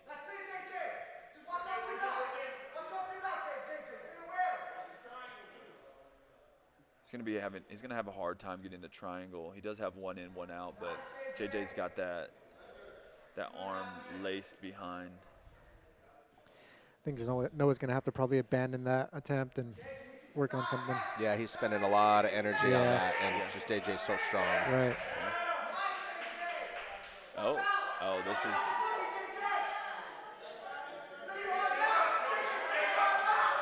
He's trying. He's just got a heavy shoulder pressure into him. Looks to get knee on belly, trying to pass them out. He's slowly walking that hand up. Noah's doing a good job of shimmering his way down.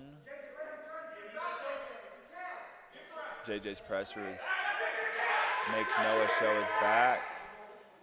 And wow, which is really fascinating because there's been so very few back takes today. Yeah, absolutely. JJ has this RNC. He's going to have to get. We got a kill. Man. Yeah. Wow. Amazing work. Yeah. It's a win for JJ, who's going to be in the finals, but that's going to put Noah into the constellation bracket where he's going to have to go against. He's going to have to go against either the winner of. And your winner going on to the Moyer finals and with a Bova. kill And out of the man, we blue might see corner this at match 435, JJ Bowers. JJ hits a somewhat of a backflip.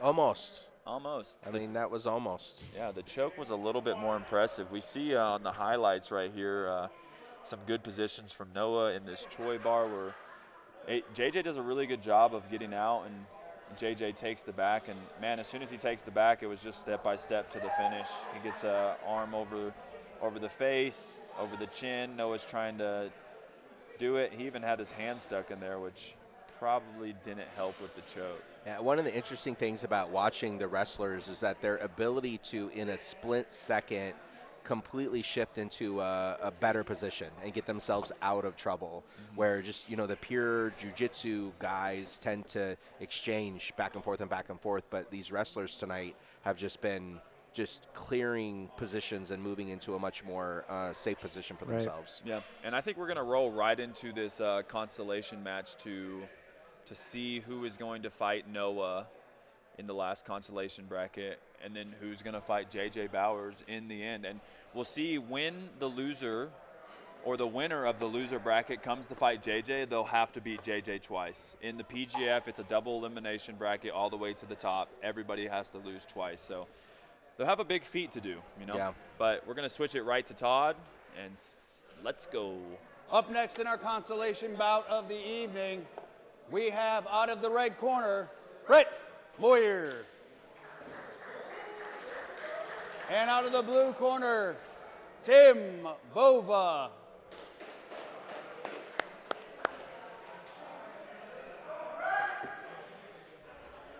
Be a good one.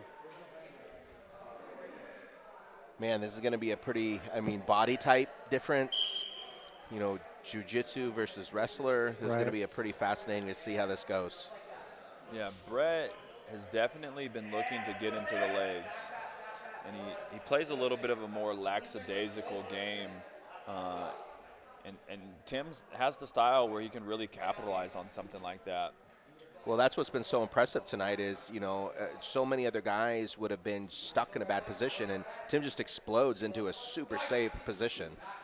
Yeah, I don't know if you've heard, but Tim has only been doing jiu-jitsu for 1 year. Yeah, it blows my mind. He kind of reminds me of a Mr. Cam Hurd when we saw in season 5.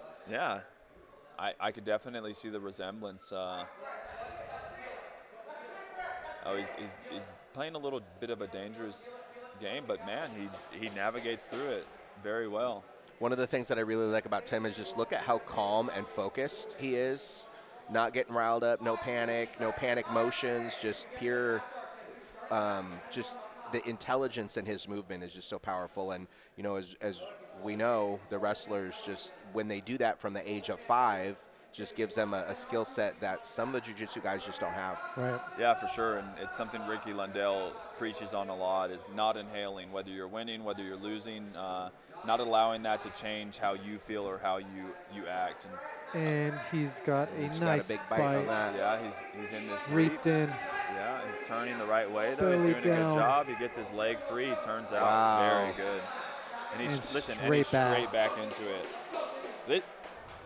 Regardless of if he wins the qualifier or not, this is what the PGF is looking for. That Somebody- work ethic is yeah, crazy. who, as soon as he's out of the defensive cycle, he's into his offensive push. And Right. he's looking to pass and push the pace. Which is why, when you think about, from an MMA perspective, why so many fans boo as soon as it goes into the grappling, because it's usually just defensive oriented. Mm-hmm. So these wrestlers make it so exciting on the grappling end of the game. Yeah.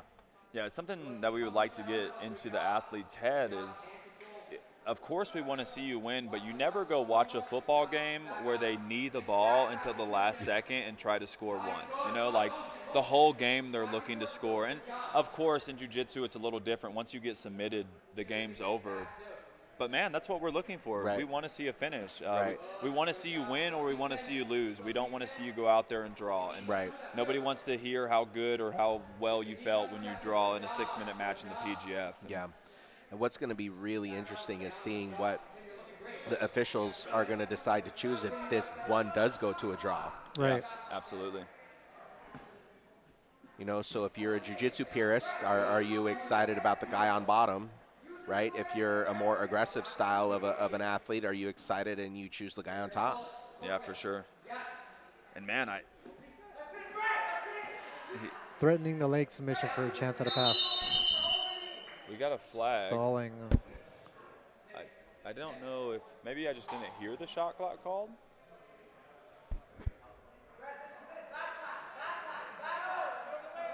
What? They called stalling on Tim. I didn't hear it. Okay. And this is why I'm not a PGF ref, I'm a sometimes commentary. You're a behind the table Yeah. official. I'm a behind So the like a table. backseat driver almost. Absolutely. Oh, Wow, man. look at that. That's going to be a very strong point for Tim. He's a wrestler. He's been in that position plenty of times. Just think about that. Brett had nothing for that. Yeah, nothing. Insane. And we've even changed the position so that it helps the offensive player. You're a little bit more open. You're in the tabletop position. Wow, look at that. Yeah, Tim is slippery. As the Migos would say, Slippery. Slippery. Straight to his butt once the match started. Get Moyer off the mat. So we have a guy right here who doesn't like guard pulling. And he's inverted onto that leg.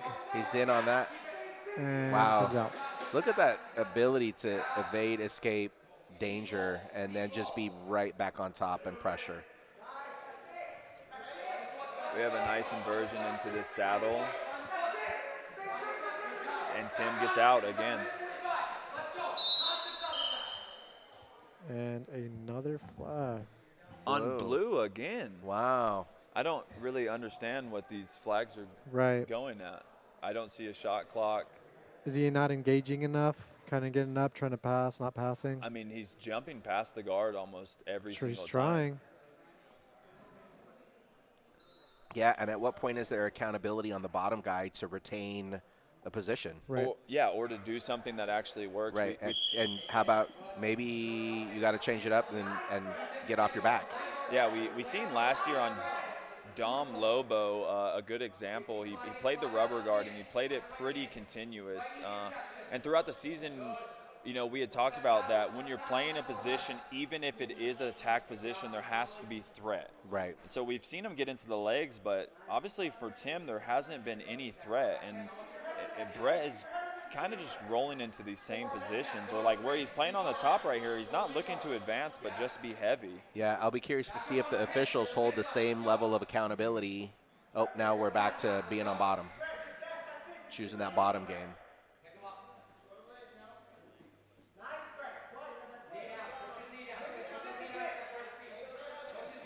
Think about the future that Tim has in this rule set. Yeah, it's pretty impressive. And we got 40 seconds for Tim to get something going, or Brett to find an attack from these positions he's getting into. I can see right here where Tim is sitting back to where we could get these stalling calls, but this is honestly the only time that I've seen him do that. And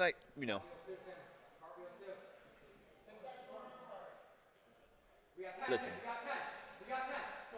I will agree the DJ Khaled of bad stalling calls is Drew, the evil PGF. Nice. Wow. All right. Yeah. Think about how frustrating that is for a jiu-jitsu guy right there. Now, are they going to hold the 2 penalties against them? I definitely think they will. I definitely think that they will. I think they got to run that back. Yeah, we need another 6 minutes. Yep. Bro doesn't like bottom attacks. That's not true. Oh, that was quick. We're not even getting an ask the owners. By decision, out of the red corner, Brett Moyer. Interesting. We disagree from the commentary booth. Yeah, I'm gonna say that should have been a walk around the room and ask the owners question. Yeah. I gotta say, I don't know that I like that so much. Yeah. We'll have to go back to the drawing board and talk to him about that one. Wow. We're getting down to the last 2 matches, potentially 3. We have Noah McCully versus Brett Moyer. It's going to be the consolation match. Whoever wins that is going to go into the finals with JJ Bowers. Again, if they make it to the finals from the consolation bracket, they're going to have to beat JJ twice. Let's read some of these comments real quick. We got some people, it seems, a little talking trash to each other and possibly myself. Well, I mean, would that be jiu-jitsu if that wasn't part of the coin? So we might actually ignore some of the trash talk and talk all things title sponsor for also the PGF, right? What kind of has been, not necessarily forgotten, but talked about less over the excitement as owning the Kings is the fact that New Hope Regeneration, the organization that I've been working for the last 10 years and helping athletes and fighters and MMA and jiu-jitsu and everything in between, we're helping athletes stay in the game longer, heal faster, fight harder, and the winning team of the 2026 season, guess what they get at the end of the season? I'm going to guess stem cell therapy. You got it, my man. You've been a recipient of that yourself, Mr. Travis Thomas. Absolutely, I have. We actually just touched on that, about how I got to get stem cell therapy for winning season 7, and it was actually right before my surgery, and the outcome that came of that. And you know, we've actually seen some pretty big faces here: Zoltan Baffery, Heather Grace, Ricky Lundell. We got to see Hodrick Gracie, and some of these people are Hoist Gracie. Hoist Gracie. I'm sorry, Hoist Gracie. Some of these people are actually recipients. Yeah. So actually, Hoist Gracie just did his second tank of gas with us yesterday, and Coach Ricky Lundell, Todd Prass are clients of ours as well. You know, even before engaging as Kings, and so our mission really is helping these fighters understand that when they get an injury, that's not what they're stuck with. And that's what happens so many times. We hear the term career-ending injury, and that's just not a reality anymore. It's just like saying, like, oh, my power went out and I'm never going to get my power back. We're pretty excited because we know that power is coming back on, right? Yeah, and with stem cells, it's exactly the same thing, right? When you have a serious injury or an injury from chronic abuse and use, and you put those jiu-jitsu miles on that body, we can really shift and change those trajectories. And that's where, guys like Hoist, who have, been training their whole lives, and now they just are blown away by, even at their age and their maturity level. And normally when their bodies would be breaking down and they got to slow down, they're doing more than what they've ever done. Yeah, for sure. So I got into it a little bit about, talking about you are so intrigued with helping athletes and coaches, and we talked a little bit about the partnership program that we have with gyms and just how powerful that is. And I mentioned, you have a story and that you could tell, and if you just wanted to touch base on, why do you feel called to do that? Yeah, so really, truly, my big mission is right now, I believe that the best place on the planet to be is in a jiu-jitsu school. Unless you can find a really good church, which can be really hard to do. The level of support that these grappling programs offer their communities is unprecedented. You could be a super nerd, you could be a super athlete, you can be a father, a dentist, a lawyer, you can be a construction worker, a pipe fitter, you can be an accountant, and you're going to be loved on in your jiu-jitsu school. You're going to be supported. But when you're injured and you don't go to class, when you're injured, your teammates are missing out, right? Because we all know when we go to class, we have our teammates that we love training with the most. We'll roll with everybody, but, when your buddy doesn't show up that night, it's kind of a bummer. So when people are missing out on jiu-jitsu because their body isn't working as well as what it could or should, it just shouldn't happen. And even as equally as important is that the coaches. If the coaches don't get to show and be there for their athletes because their bodies are hurting, it really decreases what their students are getting, right? And it changes that generational lineage. The coaches are like, man, I can't even teach a fundamentals class anymore. Should I keep my school? And this is what we're really passionate about, and is just helping these men and women continue to stay the course and continue to teach the next level of coaches so they can keep this jiu-jitsu train going. Yeah, for sure. That's super powerful. And, that's honestly like, I met Kevin in season 5 of the PGF, and we became friends, and I got to hear this statement and this mission statement of his, and it's what drew me to want to continue to be friends and further the relationship. And now we're here, owner, general manager. That's right. Doctor in an apartment, and that's just life, and right. It's crazy how it happens. Well, and this, I mean, and this really, this is the beauty about what we have going on, is that this ability, or this thought that you have to stop doing what you love doing, stop doing what you're called doing, whether that's jiu-jitsu, whether that's pickleball, whether that's holding your children or your grandchildren, right? That's not a reality. And we have this amazing partnership program. So for those of you academy owners that are out there, I want you guys to hit us up. Let's set up a meeting so we can talk about how we can help you and your students. Yeah, and absolutely. I think we are back to the action, guys. Absolutely, right on time. Let's give it to Todd. Ladies and gentlemen, the winner of this match will go on to face J.J. Bowers in the finals. No, go ahead. Out of the red corner, we have Brett Moyer.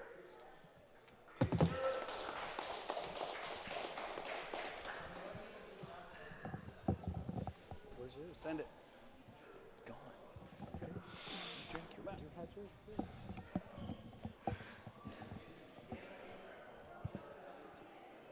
All right, we are back. We are back with our consolation finals match. The winner of this will go on to face And JJ out of the blue Bowers corner, and Noah have to beat him McCully. 2 times in a row. All right, let's see this. This is going to be a very exciting match. Absolutely. It has been done before, from where a loser bracket winner comes back and wins the whole qualifier, so don't count our boys out. Brett opts to sit. Noah looks to get into this back step, which is, I think, how he got Brett the last time. Looks like Noah's got a good bite on the outside heel. Yeah. No, he's doing a really good job of hiding it. He switched to this reverse script to get it.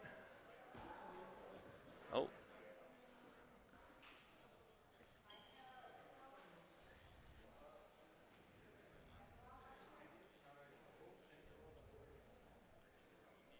Man, it's really amazing how styles may make matches. They say that in MMA, but in jiu-jitsu, it's exactly the same. Yeah, Noah's in this this false reap. Is that the false reap? It is a false reap, yeah. He's in the false reap. Yeah. looking. Oh, that leg is cranked. I heard 2 pops. Dang, I heard no pops. These headphones are really good on my ears. Very sound canceling. And your winner by break in 48 seconds out of the red corner, Brett Moyer. All right, good job, Brett. Yeah. Let's see this finish right here. Noah's in this saddle. He pulls out the leg. Oh, and gets him with the toe hold. Yeah. Wow. Nice toe hold. Yeah. So, okay, so can you explain this? 6 minutes against Tim, and he's got nothing.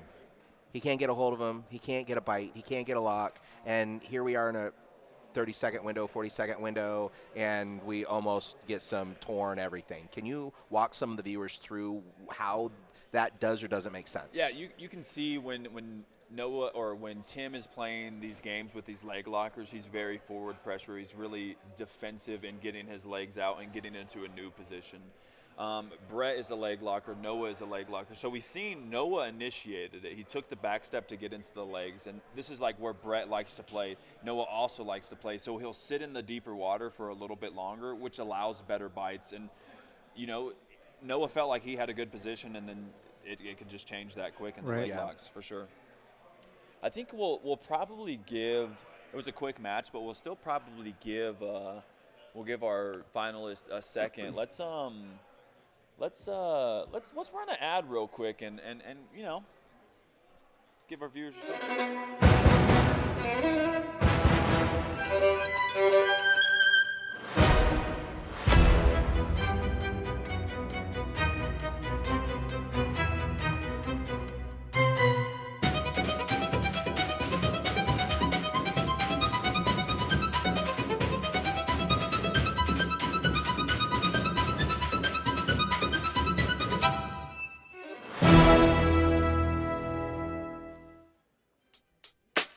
Word up, son, word.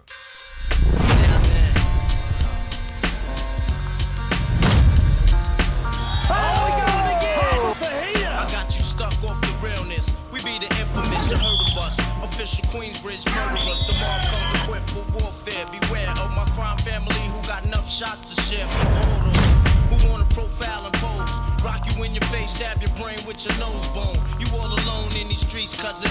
Every man for themselves in Switch it off to the arm triangle. And Jet is out of there. It is over. Jet Thompson achieves his destiny. He is the PGF Season 8 champion.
And we're back. We be back. We be back. We got a second until the finals match, but Kev, you got something over there in front of you. Let's show the viewers what you got right here. And I want to give props to my beautiful bride, the other co-owner of the New Hope Kings. A lot of you who don't know her because she works from the Batcave at home. She manages all things amazing. She loves finding this kind of stuff and going out of her way to make sure the guys get and like what they love and want. But when she was looking, we were looking for finding a good, medal, trophy, belt, what were we doing? And she ended up finding these really cool lion pendants. I can't tell you that it's legit gold for real gold because gold's like sitting at like $4,800 an ounce right now. So it's probably not that, but nonetheless, she's awesome. It's beautiful. My wife is amazing. And the fact that I get to work this with my wife and my son and our family is just special beyond measure. Yeah. Well, absolutely. I can tell you right here, it looks gold. It looks gold. It looks legit. It's shiny. Absolutely. Yeah, it's shiny. It's definitely shiny. Yeah. I mean, that's all it takes, right? That's all it takes sometimes. That's all it takes. It looks as if the commissioner is doing a run back, so I think we're going to send it over to Todd to get this finals match out of the way. Again, whoever if our if man JJ wins, it's done. And if our man Brett wins, they go again. There we go. Look at that. Thank you, Kevin, for helping me out with that. Send it over to Todd. Ladies and gentlemen, welcome to our possible final match of the evening. If J.J. Bowers wins, he is the final draft pick for the PGF 2026 season. If Moyer wins, he will get one more shot against J.J. Bowers. Ladies and gentlemen, out of the red corner, J.J. Bowers. Flip him. Just flip him. Sorry, Moyer. Yeah, they're fine. We're good. They're good? Yeah. Out of the blue corner, Brett Moyer. They're flipped. Out of the blue corner. I mean, we're just flippity-flopping colors right now. Out of the blue corner with the red rash guard. Yeah. Out of the red corner with the blue rash guard, JJ. All right, let's see it.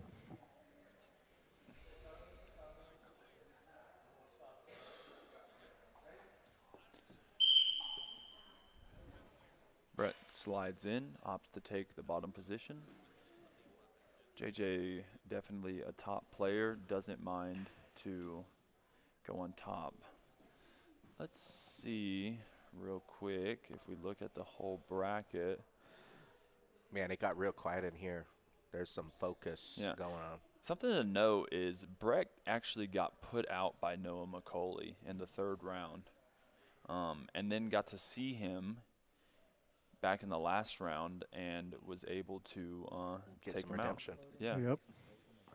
What do they call that? A redemption round? A redemption match? Yeah, that was it's just impressive, there's two different ways that you can look at it. You can take a match, you can take a loss, and you can be sour, and you can, have another bad match because you're upset about it, or you can learn from that and you can come out there and win. And Brett's getting right into this game that he likes. He's into this straight. Ooh, that is deep. That is super deep. And long legs, man. Got JJ pushed back. Yeah. That is deep. Yeah. All right, one more round. One more round, man. All right. We might get to see a possible loser bracket contestant winning it. Looks like JJ's a little And your hurt winner from that. Yeah. by break in a minute, 10 And he seconds was out in of the a right pretty, corner. pretty tight Moyer. position. We'll see it right here on the replay. Boom. Right there, this pressure against the reap, that's really heavy on the knee right there. You tall guys got those legs to keep people pushed back once you get that bite, right? Mm-hmm, absolutely. And what JJ wants to do is he wants to get this secondary leg free and get it out, but he actually turns back into Brett, which allows him to get a better bite on it. We are going backwards. We're reversing. Reverse. Just bringing it back to the 90s, Well, Trav, who was a standout for you tonight?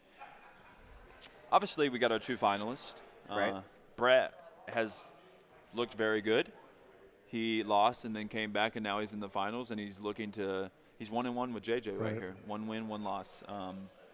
JJ's been looking good too. JJ has been looking good, but man, a real standout that I would say is my buddy, he's not really my buddy, but he could be, is Tim Bova. Man. Yeah. You know, anytime that I see a grappler who has, and obviously he's been grappling his whole life, and grappling is grappling, but jiu-jitsu for a year, anytime I see that, it kind of just reminds me of myself. I haven't been doing jiu-jitsu for that long either, and coming out here to a high-level competition like this to compete with these guys, it's, you know, can't do it if you're a slouch. Right. Right. It's true. Yeah. So, I think both of these athletes are ready to go, and we're going to send it back to Todd for our finals match. All right.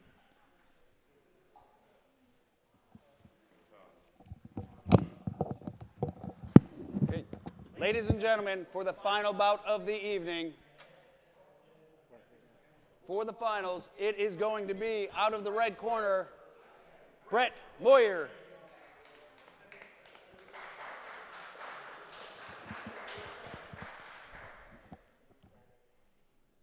And out of the blue corner, JJ Bowers. All righty. Ooh, now we got them on opposite sides. You never know, they might feel some juju about that. You know, don't step on the chalk before the baseball match. Let's see this. Brett opts to sit again, and he looks to invert and get back into these legs. I think JJ is going to definitely have a different feeling about allowing Brett to get deep into his legs. Close this out, open up this YouTube chat a little bit bigger.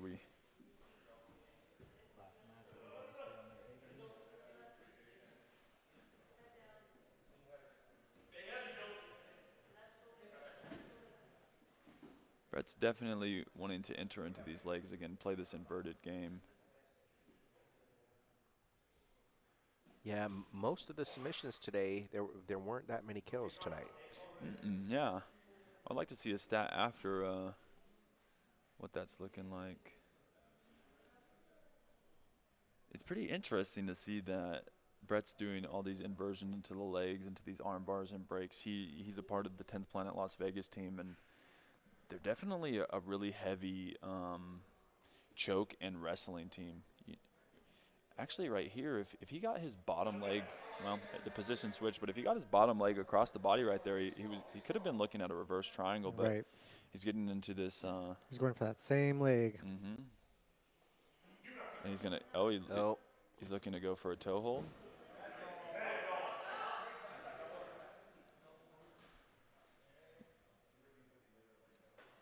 Both of the athletes are playing a little bit slower this game. I think they can feel the pressure of the finals, and they want to make sure they claim their ticket to the PGF. Well, I mean, think about the blessing to be local, right, and to be where the event is, and their family gets to come and support, and it's a big deal.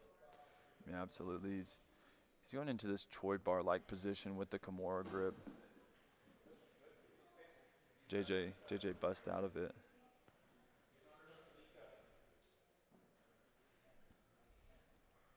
Not seeing a lot of passing attempts or submission attempts from JJ on the top.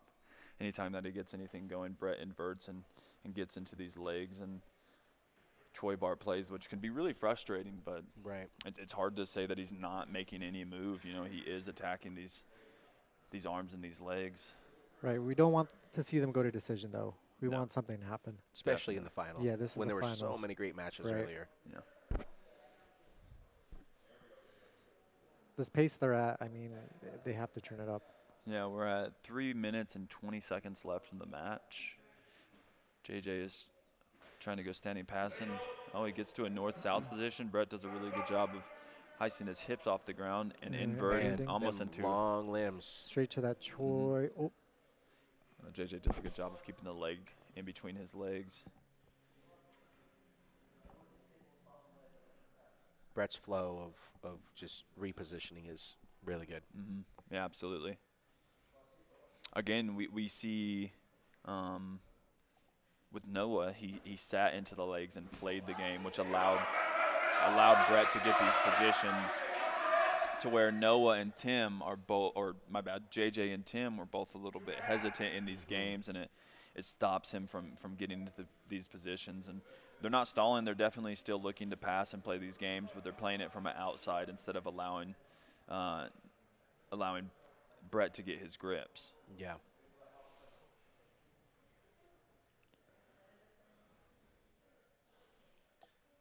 So what does an athlete like JJ need to do against someone who's so dangerous about you snagging up that ankle and those legs like Brett?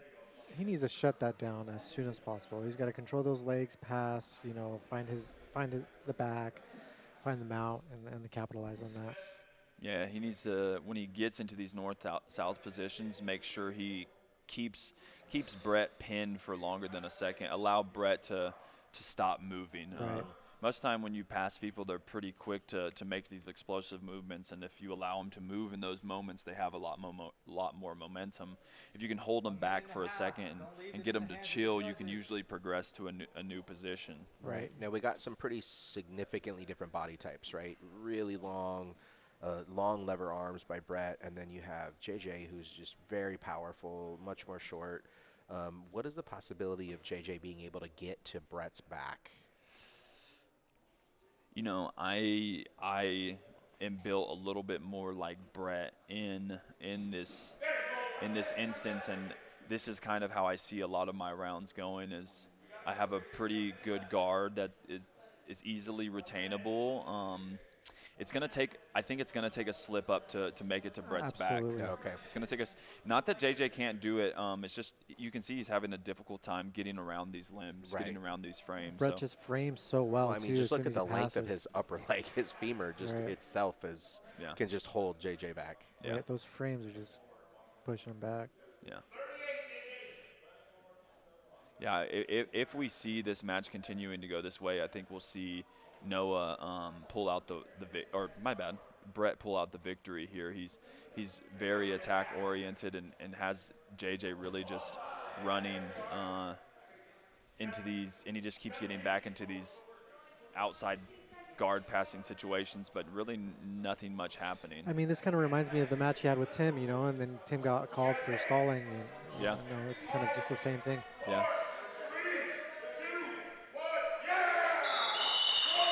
So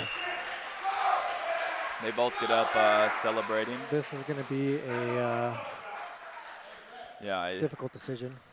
Yeah. I don't really think it is a difficult decision, honestly.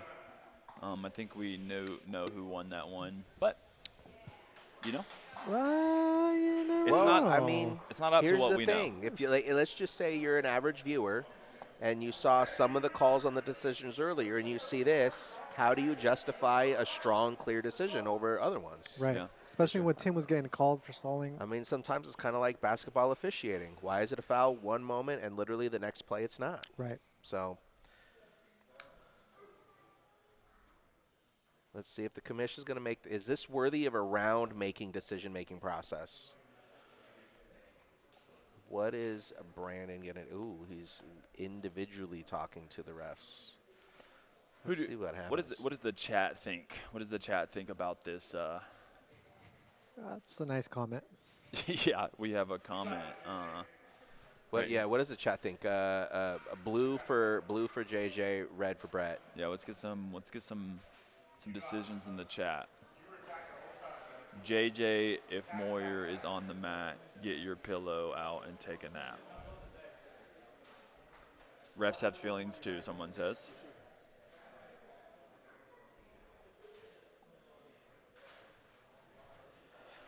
I don't know, Travis. I thought JJ might have won that one.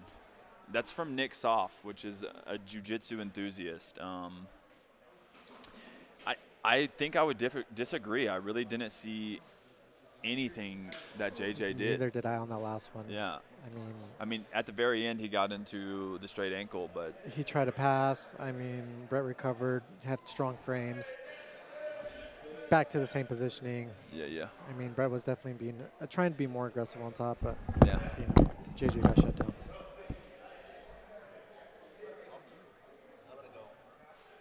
There you go. So we got our co-pilot Kevin Lucas going to take a seat and communicate with the head coach and the other owners.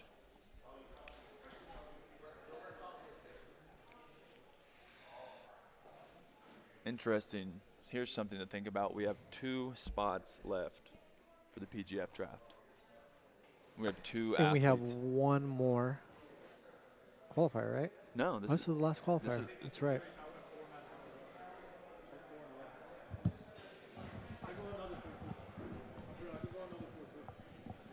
What's up, man? What's up, buddy? Good job, dude. Yeah, good job.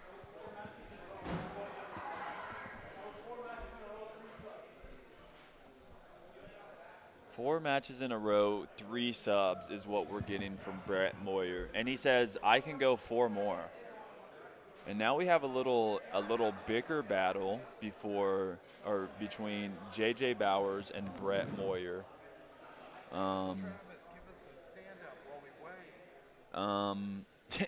I mean, yeah, so. Travis, tell me your best joke while we wait. So, listen. One day, this mother tomato is walking down the road. And she looks back and she says to her baby tomato, hey, catch up. Right? That's a good one. You know what I'm saying? I'll take that one. Okay, cool. All right, let's see what the chat is. They've gotten a little bit more talkative out here. He couldn't pass the guard. JJ got this. Moyer is a snooze fest. I'll give it to JJ. Great escapes. Somebody says Raph is undefeated. Don't know where that's coming from. Somebody says give my boy stem cells right now. Brett was on his back all afternoon. Or have I got that wrong? Brett all the way. Brett was clearly attacking and JJ was playing defensive. If you look at JJ's fights overall, 3 of his fights went to decision, which would have been equal to 0 in the regular season. That's a good point. They're not wrong. Yeah, retaining guard wins you a match. JJ passed like 3 times. Sure, no sub attempts, but neither did Brett. He's not wrong about that. Yeah. Somebody says, Brendan, this thing didn't build itself. Because Brendan said Keelan appears to be aging. Nick says, and not even a clean entry by Brett for this match. Someone says, F it, just throw Bova back in there and do a round robin. I like Clips. Comment right there. Tim would them up. Yeah. Like really bad. Yeah. Bruh, how about a good old Turkish oil wrestling? That's what I was telling you yesterday. Yeah, you wanted to do it with me, and I said no. The leather pantses. You said, hey, how about we go out back and Turkish oil love wrestle? to. And I said, dude, not I'd tonight. Love to. Listen, I would Peruvian necktie you in oil wrestling. Never. All right. Oh, if you see right here, we got Ricky Lundell whispering sweet nothings into Brandon McCatherine's ear. You think he's telling me he loves him?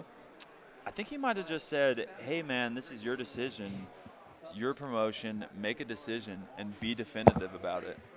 Don't let these other guys tell you what to do.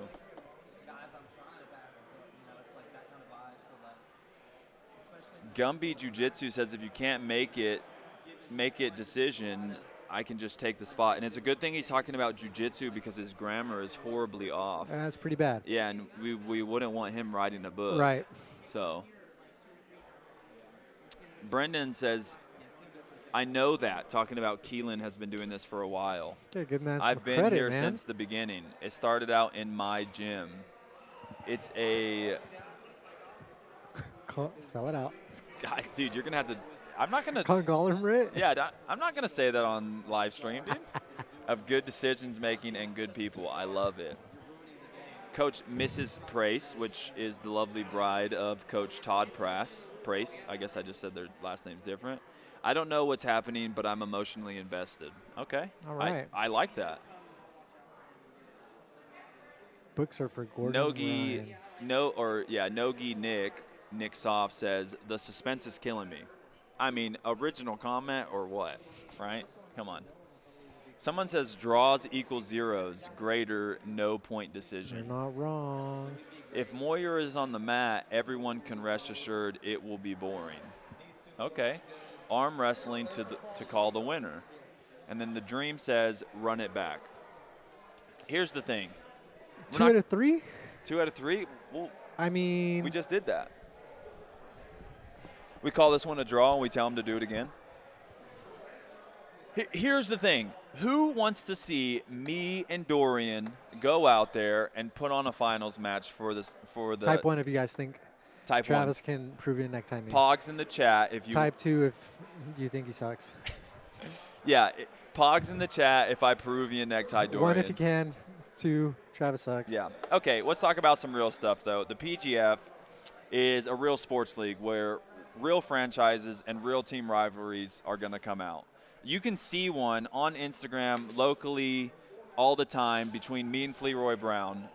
What he likes to call owner, I like to call pest of the Alabama Twisters. You're going to see it this season, 2026, when I have an athlete of mine or an athlete of ours on the mat, and the Alabama Twisters have an athlete of theirs. You will see some screaming, some bickering, some battling, and Oh, it says Nick. Nogi Nick. It's okay. I fry Travis every Tuesday and Thursday. Amazing. he's 130 pounds. Amazing, brother. He's 130 pounds. All right, Amazing. So let's get real. Keep it up, my man. That's good work. First of all, listen, we're talking about the PGF season. That is great work. It starts March 4th. It's through April 8th. It's everything you love about sports plus jiu-jitsu. Can't wait. We have a franchise. We have a fantasy season is what I mean. We have teams, rivalries, and EBIOT. it looks like we have a decision, and it's going to be made by Brandon McCatherine. You're gonna And announce it? I wouldn't be surprised if he raised both of their hands. Let's see. He's got 2 spots.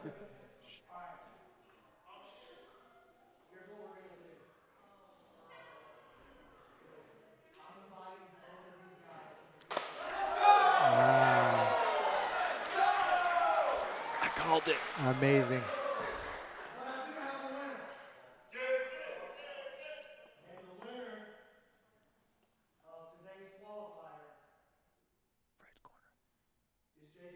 Wow. Okay. Wow. Okay. All right, but they both got spots, man. That's truly amazing. Congratulations to both of them. That is cool, man. That is super cool.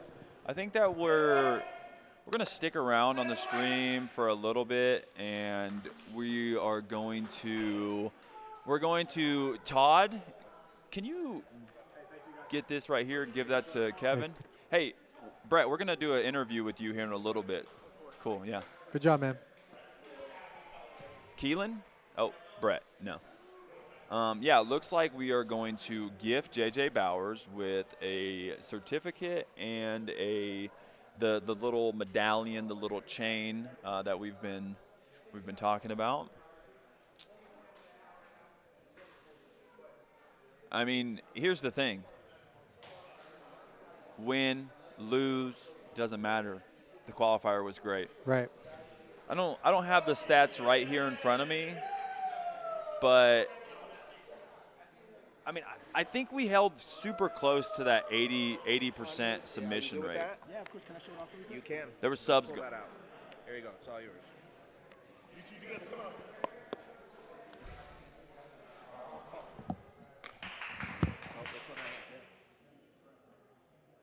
Okay, this one right here. And this one right here. Oh, that's for your mom. Give me a hell yeah. Give me a hell yeah.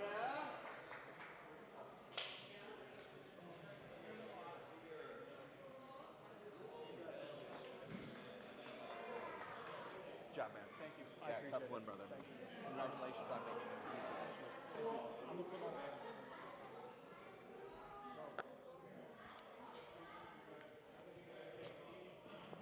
Thank you so much. Good job. Hold up, son. Word.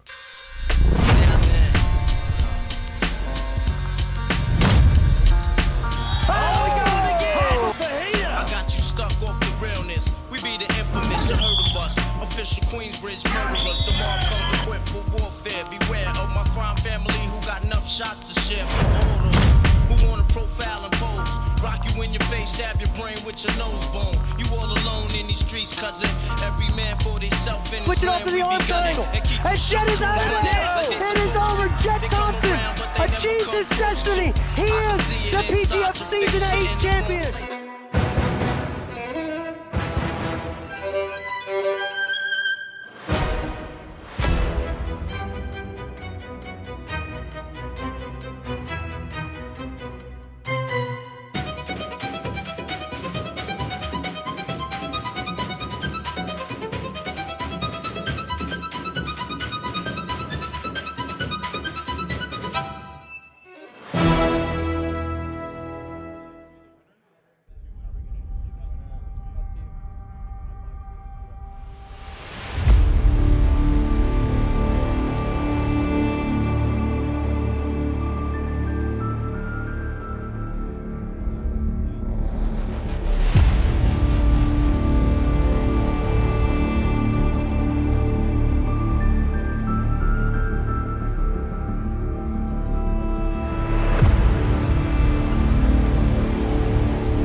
I am back here to close out the show. It looks like we are going to talk to JJ and Brett. Before they get over here, I just want to say thank you for everybody to coming and watching. Thank you for all the people who sat on here and commentated with me. This is awesome for me. I had mentioned me injuring my leg last year, and I thought maybe professional sports was no longer going to be a part of my journey, but now I'm here. I get to be the general manager for the Las Vegas Kings and get to talk to cool people like J.J. Bowers, the winner of the Las Vegas Kings Las Vegas Qualifier. Yeah. How does it feel? I feel like this mic is still a little too close. It feels crazy. Like recently I've just been training my ass off just to get better because last season was not my season, but now I feel like everything is really coming together when it comes to my game with defense, chaining it to offense. It just feels amazing. I have no other words for that. Yeah, for sure. Whenever you came out here today and you started grappling, we had noticed right off the rip that there was a little bit of a difference. You were playing in the legs. You were doing more things. It wasn't last year. You seemed super heavy and wanted to be on top and play in these headlocks. And this year you were playing, or this season you were playing into some leg locks and stuff. So that's awesome, man. Thank you so much. It really just it means the world because it feels like I'm getting recognized. Yeah. Like in the efforts that I put day to day. Yeah, for sure. And that's what we're looking at. Growth as grapplers, right? And every day we're looking to come out here and get better. And the competition scene is where we get to see that. So, man, congratulations. You looked great out there. Thank you so much. Yeah, for sure. Is there anybody you want to shout out? And yeah, I want to shout out my whole team, J Page Jiu-Jitsu in Arizona. I want to shout out you. I've been watching your recovery this whole time. I'm really proud of you. Yeah, I appreciate that. Yeah, of course. And thank God. It's really that's all I have to say is thank God. He puts a breath in my lungs. So there you go. Absolutely, man. That's everything I need. Well, dude, congratulations to winning your spot on the draft, and we'll see you at the draft. Yeah, sir. Yeah. Congratulations to Brett, too. He's a fucking killer. Yeah. He's amazing. I'm really proud of him, too. Absolutely, yeah. Super respectful. Thanks, Thank JJ. you so much. Yeah, absolutely. You guys be safe. Have a good night, everybody. God bless you.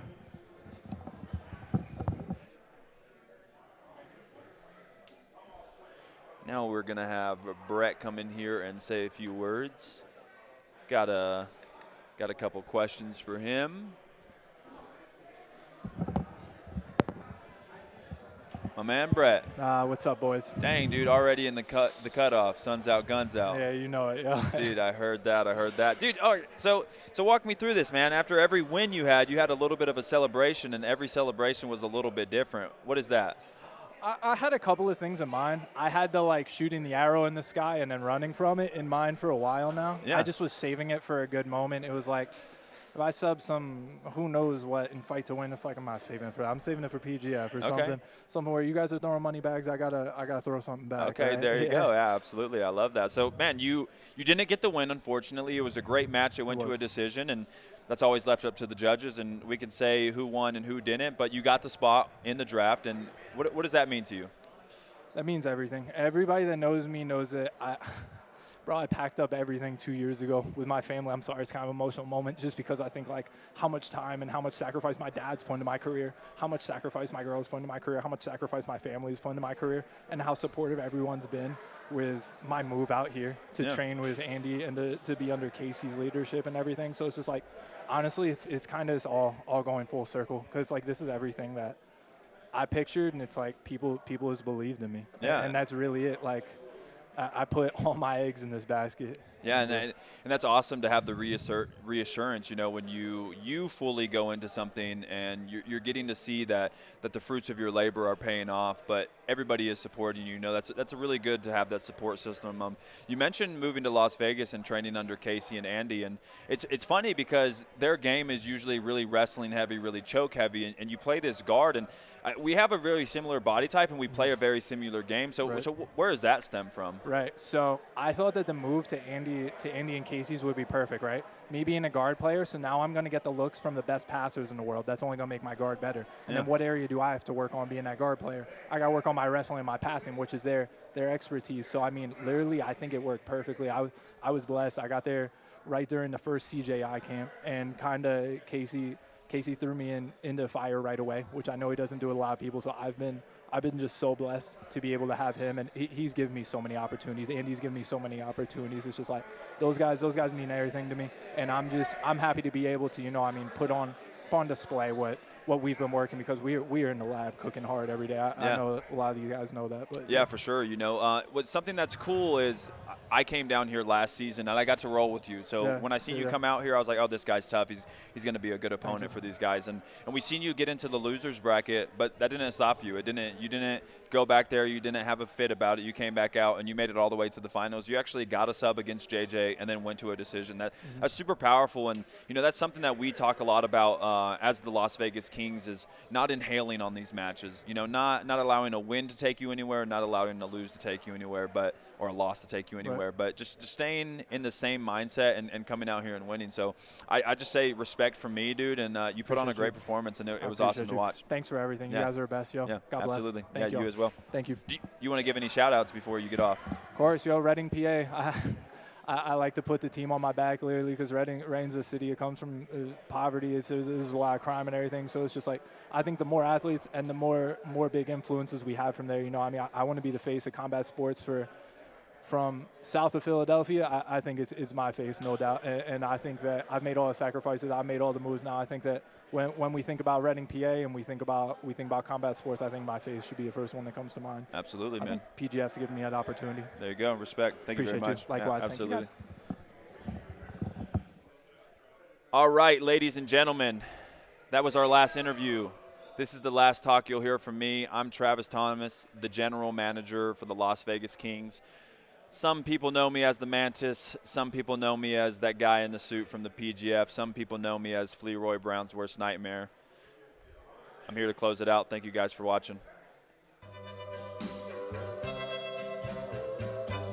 Put your head on my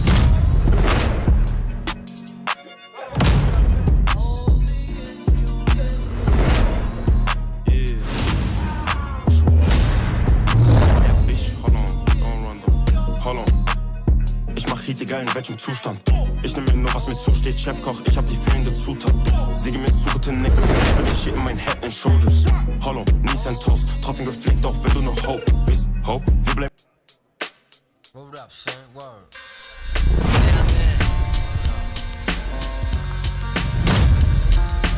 Oh, we got it again! I got you stuck off the realness. We be the infamous, you heard of us. Official Queensbridge murderers. The mob comes equipped for warfare. Beware of my crime family who got enough shots to share for all those who wanna profile and pose. Rock you in your face, stab your brain with your nose bone. You all alone in these streets, cousin. Every man for theyself in his switch it off to the arm triangle. And Shed is out of there.